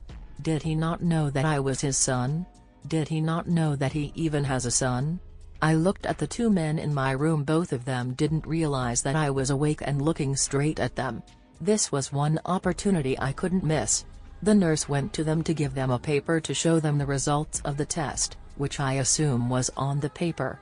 Meanwhile, I stood up from the bed and focused all my energy to erase my presence. I then made my way to the door and opened it. To my surprise, no one stopped me from exiting the room. I wasn't stupid to go the same way I did last time, so I went the opposite way. After I was nearly at the end of the hallway, I could hear someone shouting my name. The name I stopped using 3 years ago. The boy that used to be called that way died in a horrible accident 3 years ago. That was what I was telling myself, but upon hearing my name I froze and looked back. Present Mike, Izuku. I saw him standing in front of the room I exited. He looked worried. Not knowing how to face him or deal with the situation, I did the only thing I could do best. Running away. The corner was too close to me. I saw him stepping a few steps toward me and I backed away. Then I turned around and sprinted. Running through the corridors until I found a fire escape. The heroes were tailing me. However, they had a distance to catch up to. From all the 3 years I was a vigilante, I knew damn well how to run and not be caught. I jumped down half the stairs while I made an exit, and once I got to the ground floor, I ran out of the hospital. They were close behind. Present Mike, stop that greenette. The voice hero was shouting in vain, as no one really paid any attention. I ran into a street where I could hear a lot of people. This would be the perfect chance for me to lose them. That's how I ran into the crowd. Stealing someone's hat here. A jacket there from another one that didn't pay much attention as he had it over his shoulder. I even stole a backpack from some sort of student. Now I have a disguise. Good luck finding me in the crowd now. I stopped running and was now casually walking to fit in with the other people around me. After 10 minutes, I saw Eraserhead and Present Mike running past me. That's when I decided to turn into the next alley and wait till the night falls. It was already late and it probably wouldn't take long anymore. I am sorry, but I can risk being taken away from the streets. They are my home now. I have a duty as Siren and I can't just risk you putting me into an orphanage or finding out that I am Siren. I know you never will want something as broken as me. I waited until the sun went down and went back to the school I called home. Luckily, for me it didn't burn down to ashes completely and it was still standing there. Going in, I immediately went to the library and put my disguise down. Then I went to the basement to see if my vigilante costume or my notebooks survived the flames. Unfortunately not, the whole basement was covered in ashes and the walls were all black. Great, now I have to design another costume. Where should I get the material even from? I could steal it. This might be risky, but why not? If there isn't any other way, then I will do it. I then tried to remember where my headphones might be. I didn't like having mics on, since they were a dead giveaway on who I was and I didn't wanted to lose them. They were precious to me. The roof maybe? So I went to the roof and looked around. They were not there. I went to the spot where I fell down and looked at the ground to find him there. It was dark but the metal was shining and I was sure it was them. Running down and stopping at the spot where I should have hit the ground, there I saw my headphones and they were not broken. Thank God. I took them with me while I went back inside to the library. There I got myself pen and a paper and began sketching a new vigilante outfit. I worked the whole night on it till I was satisfied. I have needles and threads here but no material. I could rob a store, but I am a vigilante. I can't just take something from a citizen that might need the money to survive. Where can I get it from? The black market? No, too risky showing up there. Heroes and villains are after me. I could ask other vigilantes. No. That would mean more human interaction and they would see how I look. Sight. There is really not any other way, is there? It is then. I might be able to bypass the security and sneak into the support course. They surely have what I need. I am sorry Nezu, but I am sure you won't mind me getting myself some materials. You have enough money and I will pay you back in form of information. After all, that's all I can do in exchange. Present Mike's POV. It was the next day after I found out that I had a son.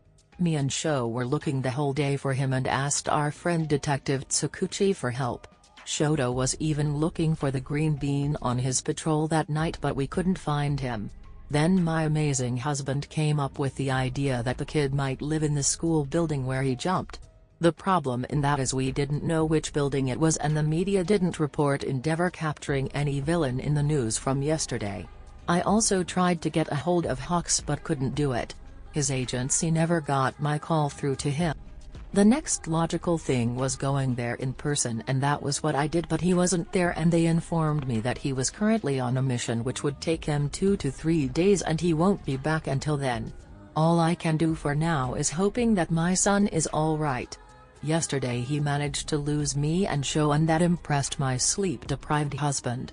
There was no one except that vigilante that ever managed to sneak out or in a situation without him noticing it. I could only wonder where he picked up that kind of skill. Nevertheless, I was proud of him.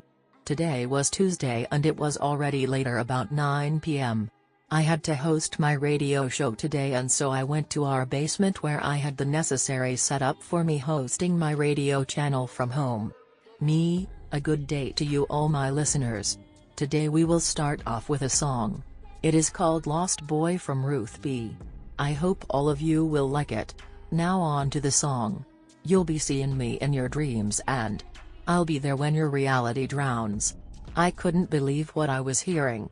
This wasn't the song I initially wanted to play. Maybe I mixed up the song? There's a bright side to every wrong thing. If you're looking at me through the right eyes. Darkness in my name. Don't you wanna come and play on the cool side? Don't be so shy. That voice, it can't be? OMG, that's really Siren. Muting myself, I immediately pulled my phone out and called my husband. I knew that he was home, but the basement was soundproof and even if I wanted to call him he wouldn't hear me. He immediately answered. Shota, Zashi? Come down now. And then I hang up. There's a pleasure in hiding from the sun. No, I was never one for pretty weather. I'd rather be a creep, baby. Follow me into the water. I'll take you to the darker. I could hear the door to the basement open, and soon enough not only my husband but also Hitoshi entered. They both looked at me confused at this was clearly not an emergency. Shota, why did you call me here? I thought this is an emergency.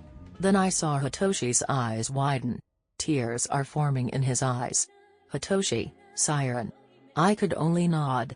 This could be perfection. A venom. Dripping in your mouth. Singing like a siren. Love me while your wrists are bound. You've been seeing me in your dreams, but I'll be there when your reality drowns. He just hijacked my radio show.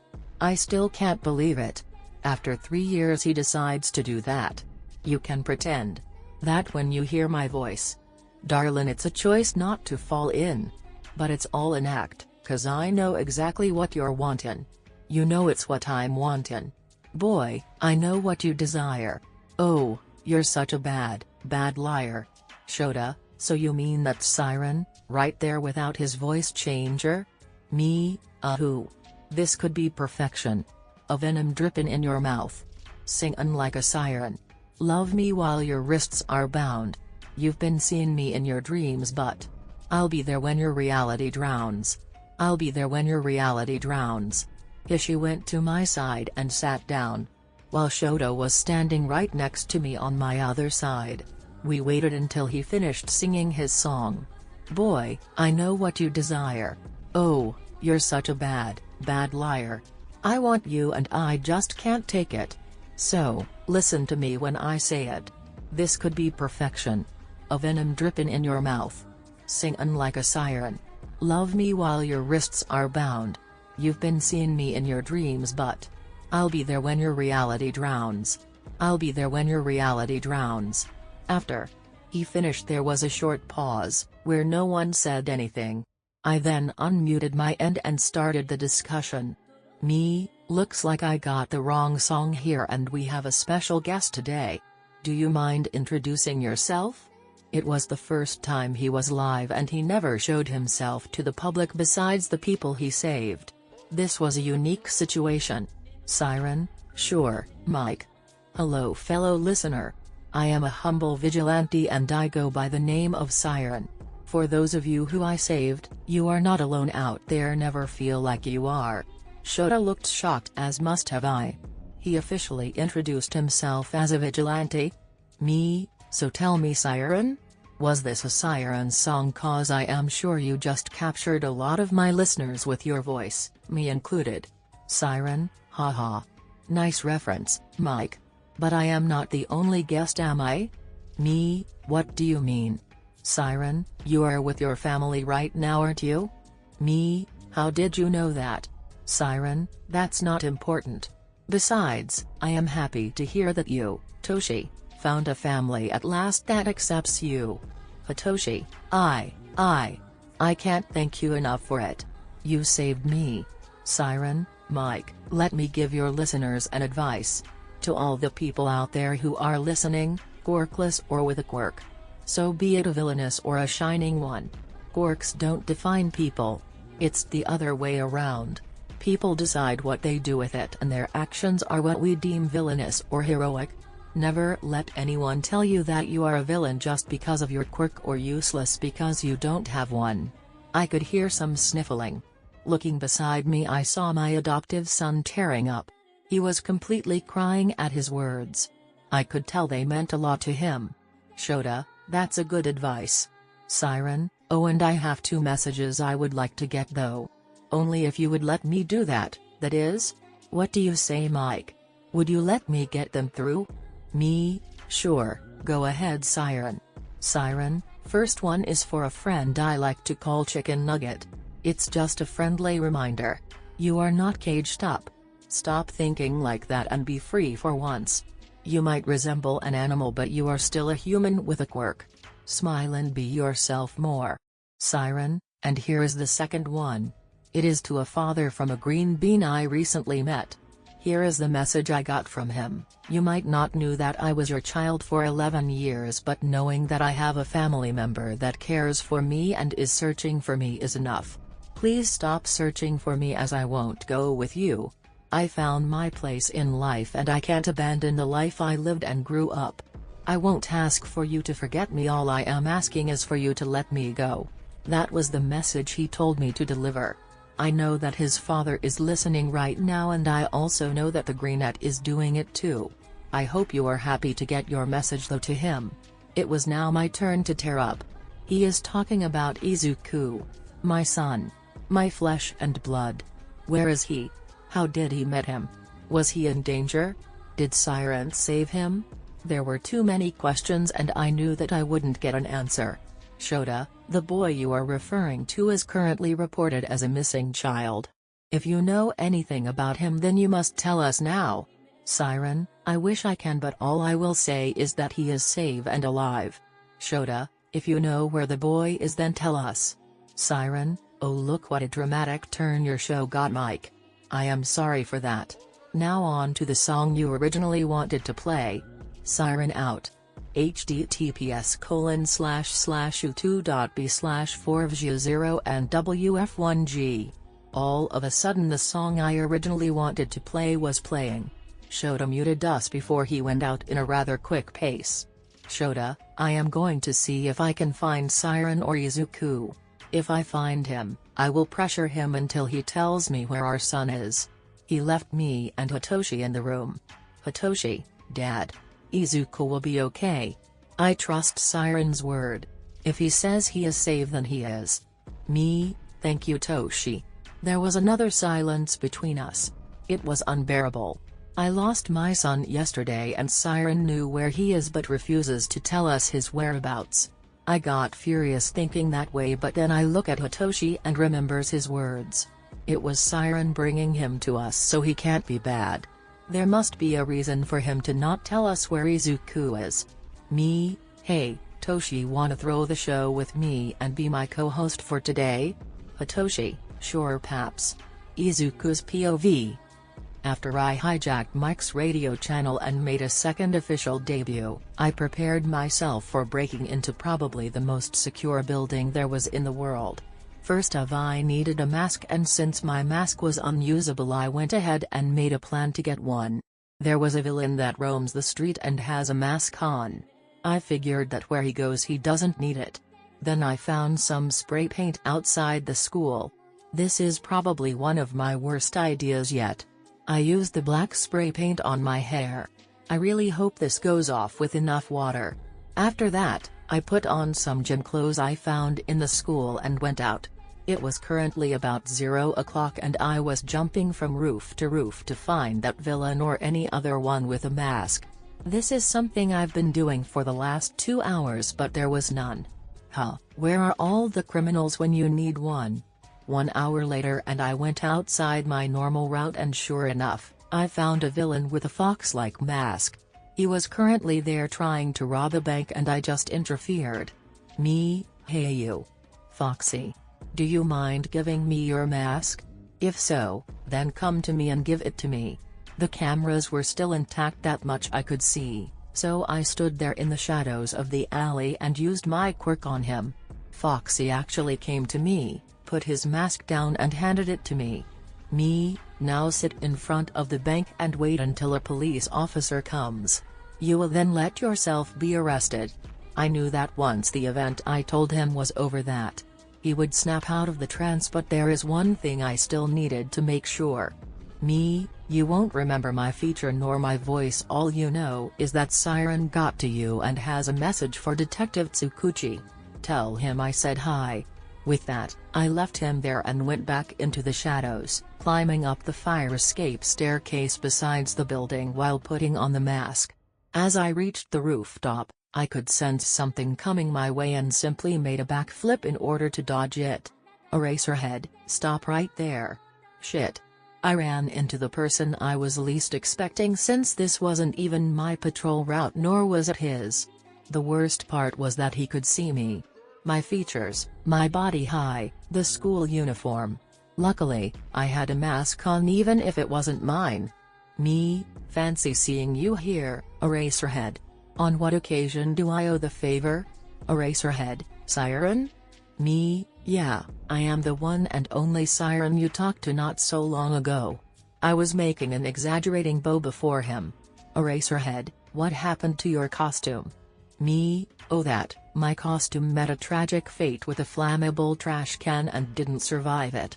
I could see the sleep-deprived hero connecting the dots. Eraserhead, is that how you met Izuku? Kinda. Eraserhead, there was only one incident yesterday where Endeavor used his flame to injure a boy, Izuku Midoriya. I know from my intel that he isn't in the city today, so you met him yesterday, didn't you? So what if I did? I wanted to see how much he knew about me. Can he connect all the dots and see that I am Izuku Midoriya or not? Eraserhead, you were in that school building, weren't you? Maybe. You are getting close to the truth. Eraserhead, please tell me where the abandoned school is.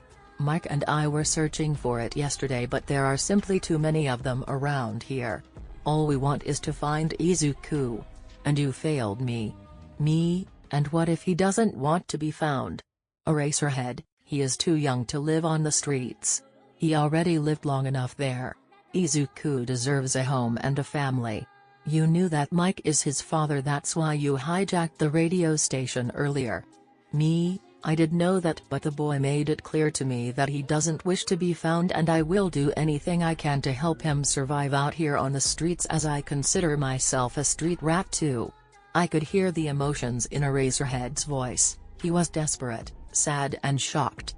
His face didn't show any of it, but his voice was giving him away. Why would you be so desperate to find me? If that is all you wanted, then I need to go. Eraserhead, I can't let you go with such valuable information. And what will you do? I saw him activate his quirk. Eraserhead's eyes were shining crimson red and his hair was now floating upwards. Why do I feel like nothing has changed? Weird. I thought if my quirk would be erased that I would certainly feel it. Maybe he didn't erase it? Maybe my quirk can't be erased? Let's try this theory out. I am sorry for what I am about to do. Please tell Mike I will be communicating with him every once in a week at exactly 9 p.m. via the old radio. Now go back to Mike and reassure him that I, Siren, am watching over his son's well-being and won't let anything happen to him on my watch. His well-being is as important to me like my own. Watching the Erasure hero turn around and leave, I immediately knew that my quirk was immune to his. At least I don't need to worry about this anymore. Not wanting to run into another hero on my way to my destination, I took my headphones off and put them around my neck like an accessory. I then turned around and left my new destination UA. Half an hour later, I arrived at the gates. There was no visible security system in place, but I was sure that UA had one. There was a giant gate to UA and yet no security. That was just illogical. There surely is some kind of security system in this place. I went a little bit down the street along the outer walls of the fence. There were some trees on the pedestrian side and there was one that looked like I could climb it up. Going to the tree, I climbed it up while looking for anyone watching me. Right as if there was one. I am in the middle of the night outside a school, no one should be awake. I dare to beat that even Izuku would be asleep by now. Once I was at a height where I could easily jump over the fence, I balanced at the tree branch and then jumped to edge of the wall. Over the wall was too risky. The mouse thing could have traps set all over the place and I wasn't that keen to set one of or to find out where and what they do. I was currently on the wall balancing and watching my every step in order to prevent falling down to my doom. After a while, I found a fairly near tree. It was a couple of meters away. Now running with full speed while being at the top of the 3-meter-high fence, I calculated the optimal jumping position. In order to increase my momentum at the right time, I started to do some cartwheels. After 2 whole wheels, I jumped while I was still upside down in the middle of the 3rd wheel, meaning that my hands were touching the fence and I pushed myself into the air. Thanks to this stunt I was doing some turns in midair before I caught myself. That was fun. I should do that again. Somehow, I managed to grab the tree branch in UA's property and was currently crouching on it. Now comes the hard part. Finding the vent system. I was looking at the building but didn't see any that I could use, but then all of a sudden something caught my eye. It was something so out of place. What is that shining thing in the bush? I considered myself lucky that today was a full moon and it gave me enough light. Jumping down the tree, I was preparing myself for some kind of security measure that I surely set off. However, to my surprise there was nothing. I really thought it was harder to get into UA's property. I went to the bush where I would see something reflecting the moonlight. The bush had some thorns and I needed to be careful to not get scratched up or leave any of my blood there as an evidence. Looking at it, I found a small entrance that looked like an animal was using it as a home. Nazu, you freaking animal. The mouse/bear/dog part in you must love such hiding places.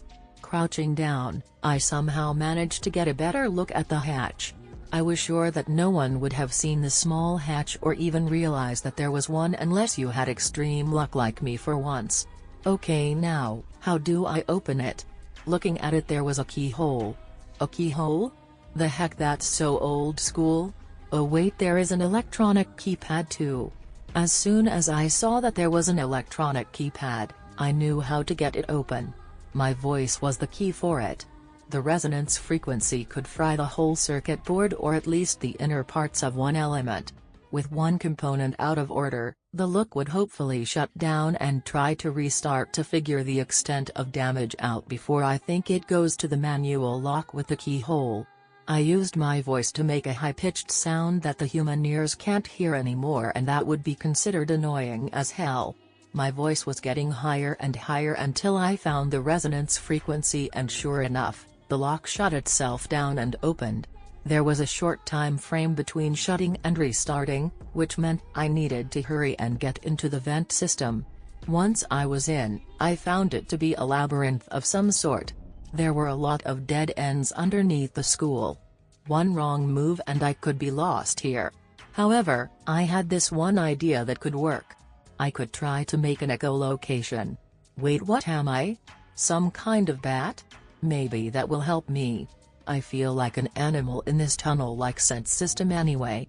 What did I get myself into in the first place? Why did I wanted to come here, and who told me that this was a brilliant idea? Oh right, it was me, myself and I. It was my first time to use echolocation, but I figured with my type of quirk and my sensitive hearing I could give it a try. Needless to say, I was right, and not only that, but somehow after the sound waves were reflected and came back to me, I had a full map of this place in my mind. This is genius. I should have tried this ages ago. Now I knew where to go, and it didn't take me long to get into the support course room where they had all kind of stuff. However, I could tell that using echolocation, I was getting tired and I got a light headache because of it.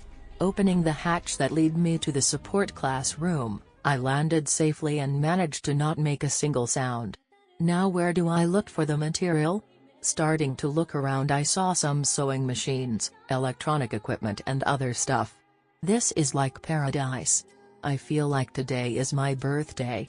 Might as well sew it here before I go. Roaming around the classroom and opening every single cabinet I found, I finally saw the materials I would need for my costume. Don't mind me helping myself. I took them out, went to the machines, and began sewing my costume. Thanks to this I was finished by 4 AM. Finally done. It's perfect. All I had to do now was quickly leaving. I took my new costume and cleaned the workplace up before I went back into the vent system, venting to Nezu's office. Once there I took out a pen and a paper and wrote a note for him. I feel guilty getting my costume this way, but I do need one, and this material is the best. Hello Nezu? I am sorry for breaking in. I needed a new costume and I am completely broke. Stealing is not really my thing, but considering that I just trespassed into the probably most secure place on Earth in order to get my hands on some material, I wanted to let you know that it wasn't that hard get into this place. I suggest upgrading the security measurements. The material I took were not for free. I never take without giving something in return. All I can offer is information about anything you seek to know and is in my reach to get. I also analyze people. In the separate paper are detailed analyses of your hero class students and what they could do to improve. I hope we do play another game of chess this week. I do enjoy them a lot, and I do feel like one game a week is too little. Meanwhile, I enjoy the tea I prepared. Yours sincerely, Siren. Smile. Then I turned on the computer and worked for an hour until 5 AM on doing a small quirk analyses of each student in Aizawa's class. Looking at the clock, I could tell that Nezu would be here any minute. I brought a special surprise with me. It was a tea mixture. The ingredients for it were hand-picked by me, and I do drink it sometimes to calm my nerves down. Since I knew that the Chimera loves his tea, I thought I might as well leave a present when stealing something from him. I took a teacup from besides his desk and brew it, so that it was waiting for him when he arrives. I do hope you like it. This should do the trick. I then quickly got into the vent system and began exiting the school. The moment I was outside and in a tree, I saw no other enter the school ground than Nezu himself. That is a close call. I waited until he passed me and then jumped from tree over the huge fence and bolted away. Nezu's POV. It was a fairly normal day. I went to my office and there I saw something that I did not expect. A pile of paper was waiting for me and a cup of tea. It was still warm. Interesting. Who might my uninvited guest be? I looked at the paper and saw a note for me. Ah, Siren. That I hope to, my dear friend.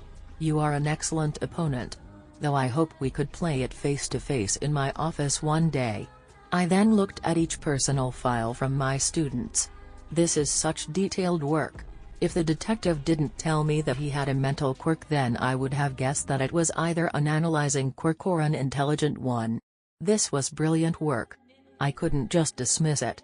Something this valuable and detailed came from a vigilante that, from what I can tell, was around the age 11 to 14. The tea he brewed was also smelling delicious. I took a sip and it was the best tea I ever drank. Now I need to find the little genius. I turned on my PC and looked at the security footage only to see no trace of Siren. He is better than I thought. I do need to upgrade the security system if he managed to get in and not leave any trances. As I was thinking about he could have entered, I saw from the corner of my eyes that Izuku and the other teacher arrived. It was currently 7 a.m. and school was not to begin for another hour. Me, using the comm system, Izuku, Yamada, please come to my office. After 10 minutes both heroes entered my office. Me, Izuku, please have a look at these. I placed the paper down from my paws for him to take. He took it hesitantly. Then he began flipping through all the 20 pages in a rather quick manner. His eyes widened in disbelief. Izuku, where did you get them? Me, Siren visited us last night. This is the note he left me. Present Mike, so that's where he went after your little encounter show. Izuku, looks like it. How did he manage to enter? Me, don't know. Present Mike, you don't know? Me, that's what I said. Siren didn't left any trace. Izuku, can I see the note? Me, sure, here. He took the note from me. Present Mike, a new costume in exchange for information. Izuku, that doesn't sound bad. Me, he also included the papers of your students in it. Present Mike, let me have a look to show. Izuku passed the papers to Present Mike while we both were discussing the vigilante matter further. Me, I know I already said it, but I want to have a meeting with Siren and I also want him to attend you at any costs. Your dear husband said that you met him yesterday, right? Did you give him an invitation? Izuku, no, it slipped my mind. Present Mike, goodness gracious, these information are top-notch. Ignoring Mike's comment, I wanted to know why my teacher would go and search for a vigilante in his free time. Naturally, I knew that he didn't have any patrol yesterday, and seeing as he was tired and lazy, there was no real reason for him to go after Siren. Normally Izuku would just ignore the vigilante that were not doing anything bad or more crimes than helping. Siren wasn't one of them. Never did something bad besides annoying, informing and putting criminals on a silver table for Tsukuchi. Me, then why were you looking for him instead? Present Mike, because he knows where my son is. Me, your son? Do you mean Shinso? I can't imagine Siren kidnapping someone. After all, he was the one bringing Shinso to you. Present Mike, no, I mean my blood-related son. 2 days ago, I found out that I had one. His name is Izuku Midoriya and the kid ran away from us. Since then we were searching for him. Me, I see. Well, it says here that he would give us information in exchange of the materials he took. If you want Siren's help, then we could ask him. I am sure Siren would love to help you out. Izuku, he won't, that's the problem. Me, elaborate. Izuku, he hacked into the Mike's radio channel and gave us a message from Izuku. He said that our son doesn't want to go be with us and found a place he belongs and doesn't wish to abandon it. Me, I don't see any problems with that. Present Mike, that wasn't the issue. Sho went out to find him afterward and met him. Izuku, he used his quirk on me and commanded me to go back with the knowledge that he would take care of Izuku and that he won't go against his wishes. Me, that might be a problem unless you can change the vigilante's mind that Midoriya is safer with you guys. Present Mike, we could try that show. Me, anyways, the next time you see him please give him an invitation to come and visit me. He does make excellent tea. I would like to know how he prepared it. Izuku, if there is a next time. Present Mike, will do. He will contact us once a week, that's what he promised. Me, oh, is that so? Izuku, yeah, that was one of the messages he sent me home. Me, say, I do have a question, I am quite curious about. Didn't you erase his quirk or tried to do it? It would be unlike you to engage him otherwise. Izuku, I did have my quirk activated but he was immune to it. Me, that's new. Very interesting. Indeed, very mysterious even. There is no quirk that is immune to erasure except mutant types, but his is a mental one. It should have worked. So why are you immune to it? The more I was thinking about Siren, the more interested I become. I am looking forward to our next game of chess, my friend. That's all, you can go back to your work. With that, the heroes went out and left me alone in the room. I was once again looking through the security cameras to see if I didn't miss something, but there simply was nothing that could be missed out. After I got back to my home with a brand new outfit, I immediately went to the library and to the place where I sleep, putting the costume beside me. I finally got a new costume and I love it. The material is a little bit fireproof, which hopefully can withstand a little more heat. I swear if I run into Endeavor again, I am gonna kill that bitch for burning me and endangering a little girl's life. I was tired to say the least. My headache was messing with me and got more annoying with time. Now I know how Eraserhead must feel like. I am so tired. Feeling safe where I was, I immediately fell asleep with my headphones on. Hawk's POV. I was on a mission that should have lasted for a couple of days, but luckily for me it didn't, and so I returned back to my agency. Once I arrived, my dear assistant told me about Mike's visits and him calling non-stop. This surprised me. I never got calls from present Mike, and on top of it, there were also messages left for me from Eraserhead. The fuck does that coffee addict want from me? Listening to my assistant, I could feel anxiety rising from within me. I had only one though, and it concerned me deeply. What if something happened to the green bean? I took out my phone and dialed Mike's number in. Why are you so slow? Pick up, man. Come on. Pick up. Pick up. Pick up. Present Mike here, what can I do for you? Took you long enough. It's me, Hawks. I am sorry I could answer your messages earlier. Is the greenette doing okay? Present Mike, to make it short, his name is Izuku Midoriya, he is my son and he ran away. I need to know where you found him. Siren is currently taking care of him, but I want him to be safe, and said vigilante refuses to tell me where he is. So his name is Izuku. Wait, he is gone? How did he escape 2 pros? How the heck did that kid manage to lose Eraserhead? I'm impressed he could do that. No one ever managed to do this before him, well except Siren. That vigilante can escape everyone. I swear he isn't a human. Is he okay? If the vigilante is taking care of him, then he must be. Why worry? What if he tried to kill himself again? God, does Siren know about his attempted? He can't be with Izuku the whole time and watch him. Oh no, what if he succeeded and that's why Siren won't tell anyone? No. Stop thinking like that. Siren wouldn't do something like that. Calm down, dude. I am going there immediately. With that, I hung up without even a proper goodbye. I needed to make sure that the green bean that I saved was alright. He was too precious to me, even if I didn't know why or when I grew so attached to him.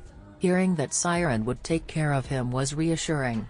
However, I also wanted Siren to be safe and not be hunted like he is now. Both heroes and villains are after him. I took my jacket and went out.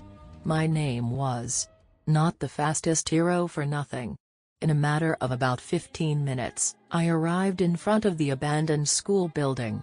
It was early morning when I arrived, but it still crept me out. A school building that looked so rundown could only be haunted, and I hated haunted things. Please don't be haunted. Please don't let me meet a ghost. Please don't let a ghost be attached to me after this. I could feel my feathers shivering at the thought of actual ghost being in the building. Nevertheless, I wanted to find Izuku and make him happy. Why am I feeling this way? Why would the green bean stay here out of all places? Going inside, I immediately dispatched my feathers and waited for them to come back to me. After 10 minutes every single one of them came back, and thanks to them I knew that I wasn't alone. There was someone on the first floor last room. Izuku? Who else in their right mind would enter this building besides a villain? A villain. A goddamn villain would, of course. Hoping that whoever was there wouldn't be a villain, I went to the place I knew someone was there. entering the room I immediately realized that I entered a library of some sort. A villain in a library, that's new. Speaking of it, a villain wouldn't be hiding in a library. I went to the corner of the room and found something I didn't expect to find there. A costume? The boy must be a huge fan of heroes. Getting closer to the boy, I immediately saw that his hair had some kind of paint in it. I was sure that getting the paint off would be a pain in the ass, not to mention that it wasn't healthy. Who would do something like this to a boy? I was now standing right beside him and got a better look at the costume. The patterns on it looked like Siren's, but the design was completely different. Then I looked over the boy, giving him a throughout look from head to toe, and saw that he was wearing the exact same headphones that the greenette was wearing that day he jumped. Izuku. Oh my fucking god, this is the green bean I am looking for. What happened to you? Siren must have let you stay here, and judging from the clean room he must really care for the greenette too. Even left his costume with the boy for reassurance. Siren is really something else. My thought went once again to the vigilante that I developed some feeling for, but couldn't exactly tell what kind of feeling. All I knew is that I wanted him close and safe. I crouched beside the freckled boy. "Aw, you look so cute. I could eat you up like cinnamon roll." Then I started to wake him up. "Me? Hey, kiddo. Wakey wakey." He only groaned in response and turned around, grabbing the costume like it was his life anchor. Siren must have really saved you from some kind of shit. Don't worry, I won't let anything happen to you either. The feelings that I had for the green bean right in front of me felt so warm. I couldn't describe them nor pinpoint them. I could only imagine that having a family would feel this way. "Me? Come on, cinnamon roll. Wake up." The kid was still not listening and looked as if he was too fast asleep, to the point where the world can end and nothing would wake him up. "Me? If you don't wake up, then you are gonna go with me." No response. "Me? Guess you are coming with me now, feathers." I picked him up gently, and the moment I had him bridal style in my hand, the greenette snugged up to my chest while still holding the vigilante's costume. I could feel my face heat up, and I knew that I was blushing hard. He is way too cute. I am never gonna release him from my grasp, that's for sure. I am not giving you to anyone. Whoever hurt you will face my wrath, and I will find the person that poured this horrible paint over your head. Carefully walking to the exit and making my way home to my penthouse, I went to my guest room and laid him down and tugging him into the bed. "Sleep tight, feathers, and don't worry, nothing is gonna happen to you while I am here." I then exited the room and went to the living room and called Mike. If he really is the Izu's father, then he needed to know that I had him. "Present, Mike, Hawks. How dare you just hang up like that?" "Me, yeah. I am sorry." "Present, Mike, you went to look for him, right? Did you find him?" "Me, I did." "Present, Mike, oh my god. Thank you for answering my prayers. Does he want to make me deaf? If so, then he sure is doing a good job." I took the phone away from my ears and waited for him to calm down and not use his quirk anymore. "Me. Present, Mike, is he okay?" "Me, he looks fine." "Present, Mike, where are you?" "Me, at my penthouse." "Present, Mike, send me the address. I am going to come over. I need to see him." This wasn't something I would let him do right now. My sweet green feather was sleeping and he looked like he needed it. There was no way I would let a loud cockatoo in to wake him up. "Me, no can do." "Present, Mike, Hawks." "Me, nope."